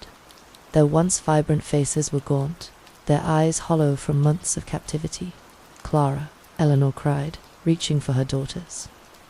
Hand Clara's eyes, unfocused at first, slowly registered recognition. "Mom," she whispered, her voice cracked from disuse. A paramedic gently intervened. "Ma'am, we need to get them to the hospital immediately. They're severely dehydrated and malnourished." Detective Corbin appeared at Eleanor's side. "They're alive, Mrs. Vance. All 3 of them. We're taking them to Crestwood General right now." How did you find them so quickly?"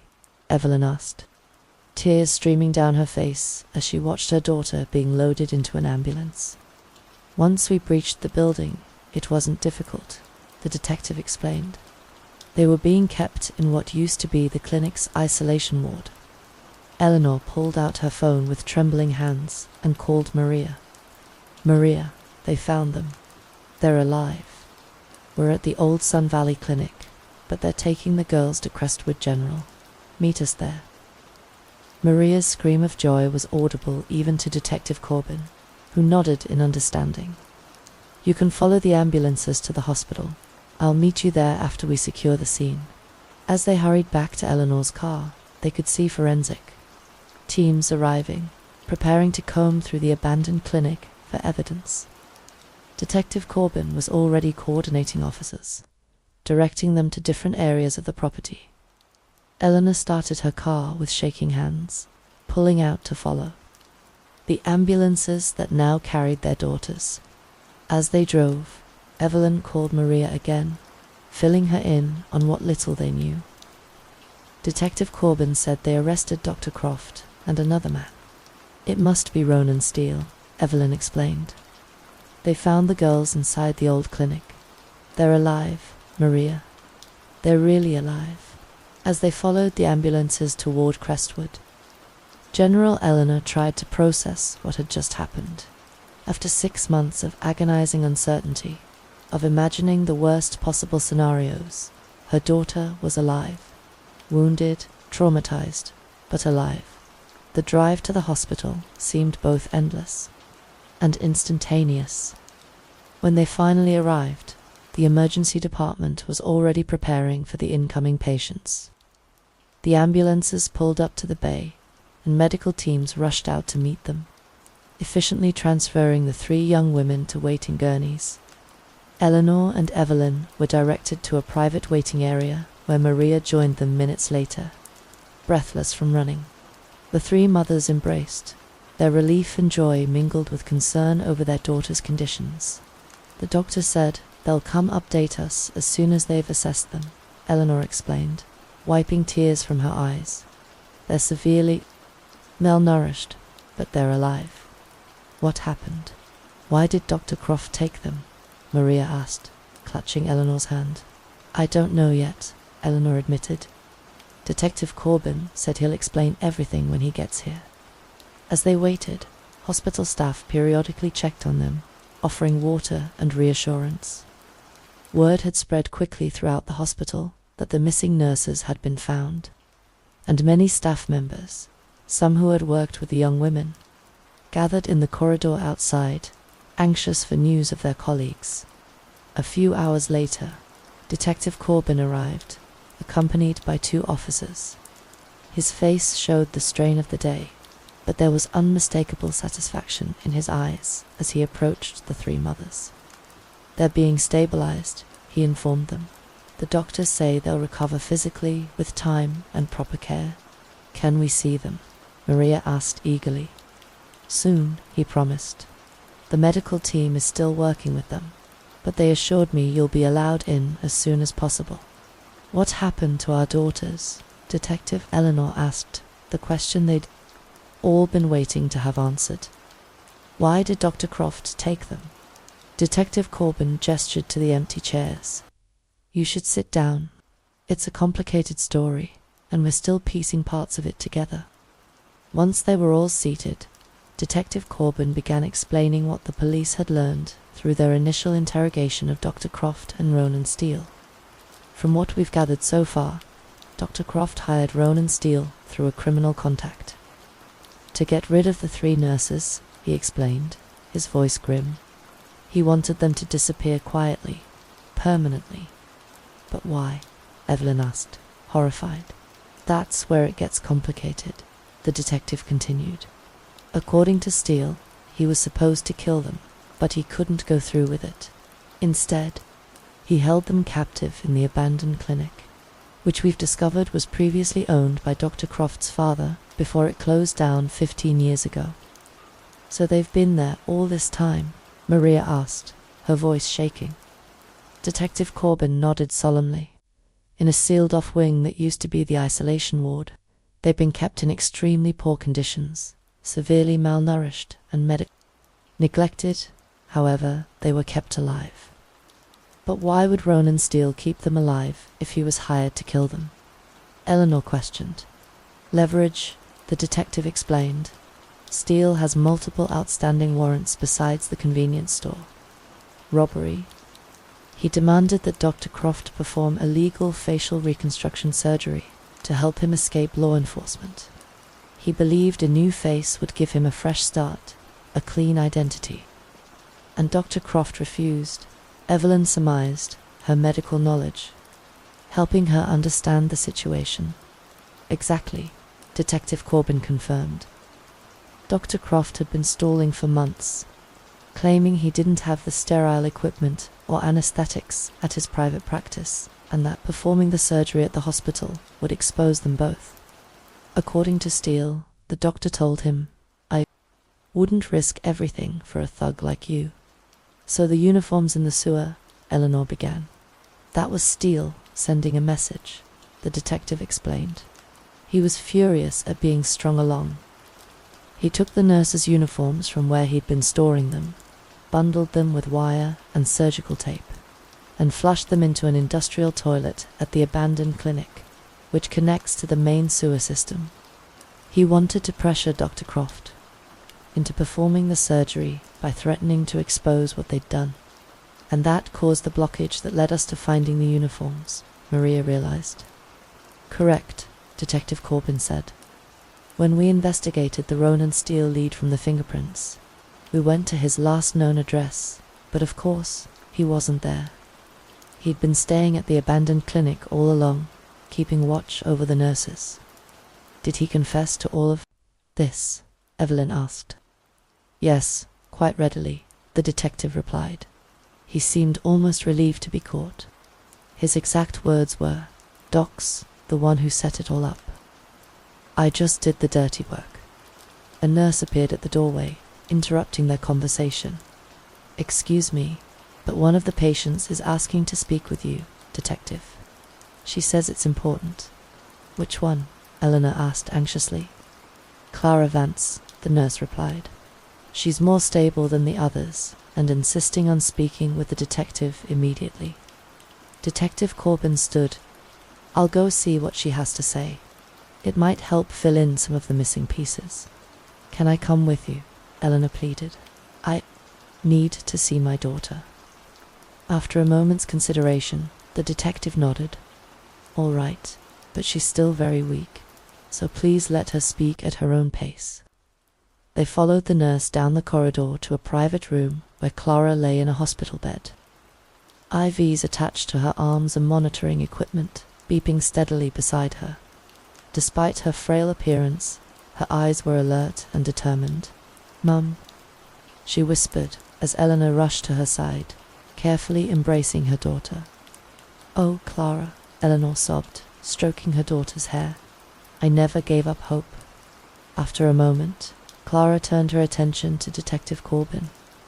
"You need to know why he did this," she said, her voice weak but resolute. "Take your time," he encouraged. Pulling a chair closer to the bed, Clara took a shaky breath. Dr. Croft was falsifying patient records and insurance claims. He was also inappropriate with sedated patients during procedures. She looked away, clearly uncomfortable with the details. "I started noticing discrepancies in the paperwork about 7 months ago, things that didn't add up." "Did you confront him?" Detective Corbin asked. Clara shook her head slightly. "Not directly. I was scared to lose my job. I talked to Sophia and Maya about it first. We decided to gather evidence before reporting him to the hospital administration." "So you were investigating him," Eleanor realized, squeezing her daughter's hand gently. "We were careful, or at least we thought we were," Clara continued. "But he must have found out somehow. One night, after our shift, we were all walking to our cars in the hospital parking garage when a van pulled up. The last thing I remember is someone putting something over my face." Detective Corbin nodded, making notes. "That fits with what we're learning. Dr. Croft couldn't risk his reputation being destroyed, so he hired Steele to eliminate the threat." "Is Sophia okay? And Maya?" Clara asked anxiously. "They're being treated," Eleanor assured her. "They're going to be all right, just like you." In the hallway outside, they could hear commotion as more hospital staff gathered, word having spread rapidly that the missing nurses had been found. A different nurse appeared at the doorway. "Excuse me, Detective. Dr. Reed's daughter is awake now and asking to speak with you as well." Detective Corbin nodded. "I'll be right there." He turned back to Clara. "Thank you for this information.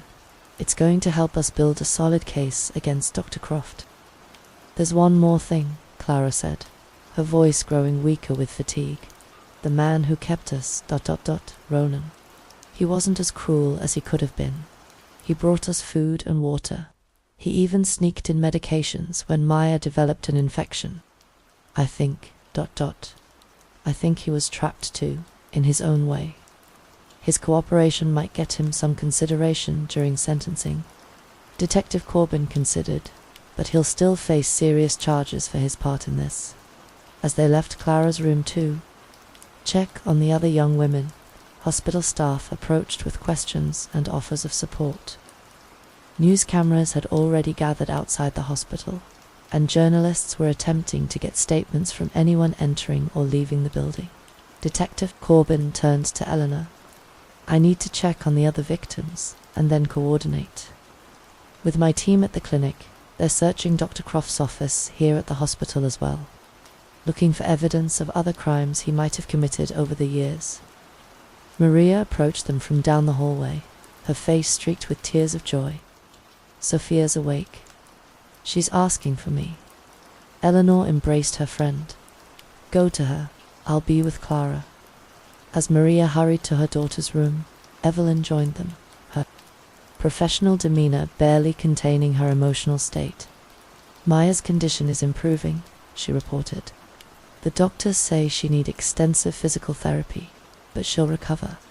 "They all will," Eleanor said with conviction. "They're survivors, all three of them." News of the rescue spread rapidly throughout Silver Creek. As evening fell, a small crowd of well-wishers gathered outside the hospital, holding candles in a spontaneous vigil of support for the three young nurses who had endured so much.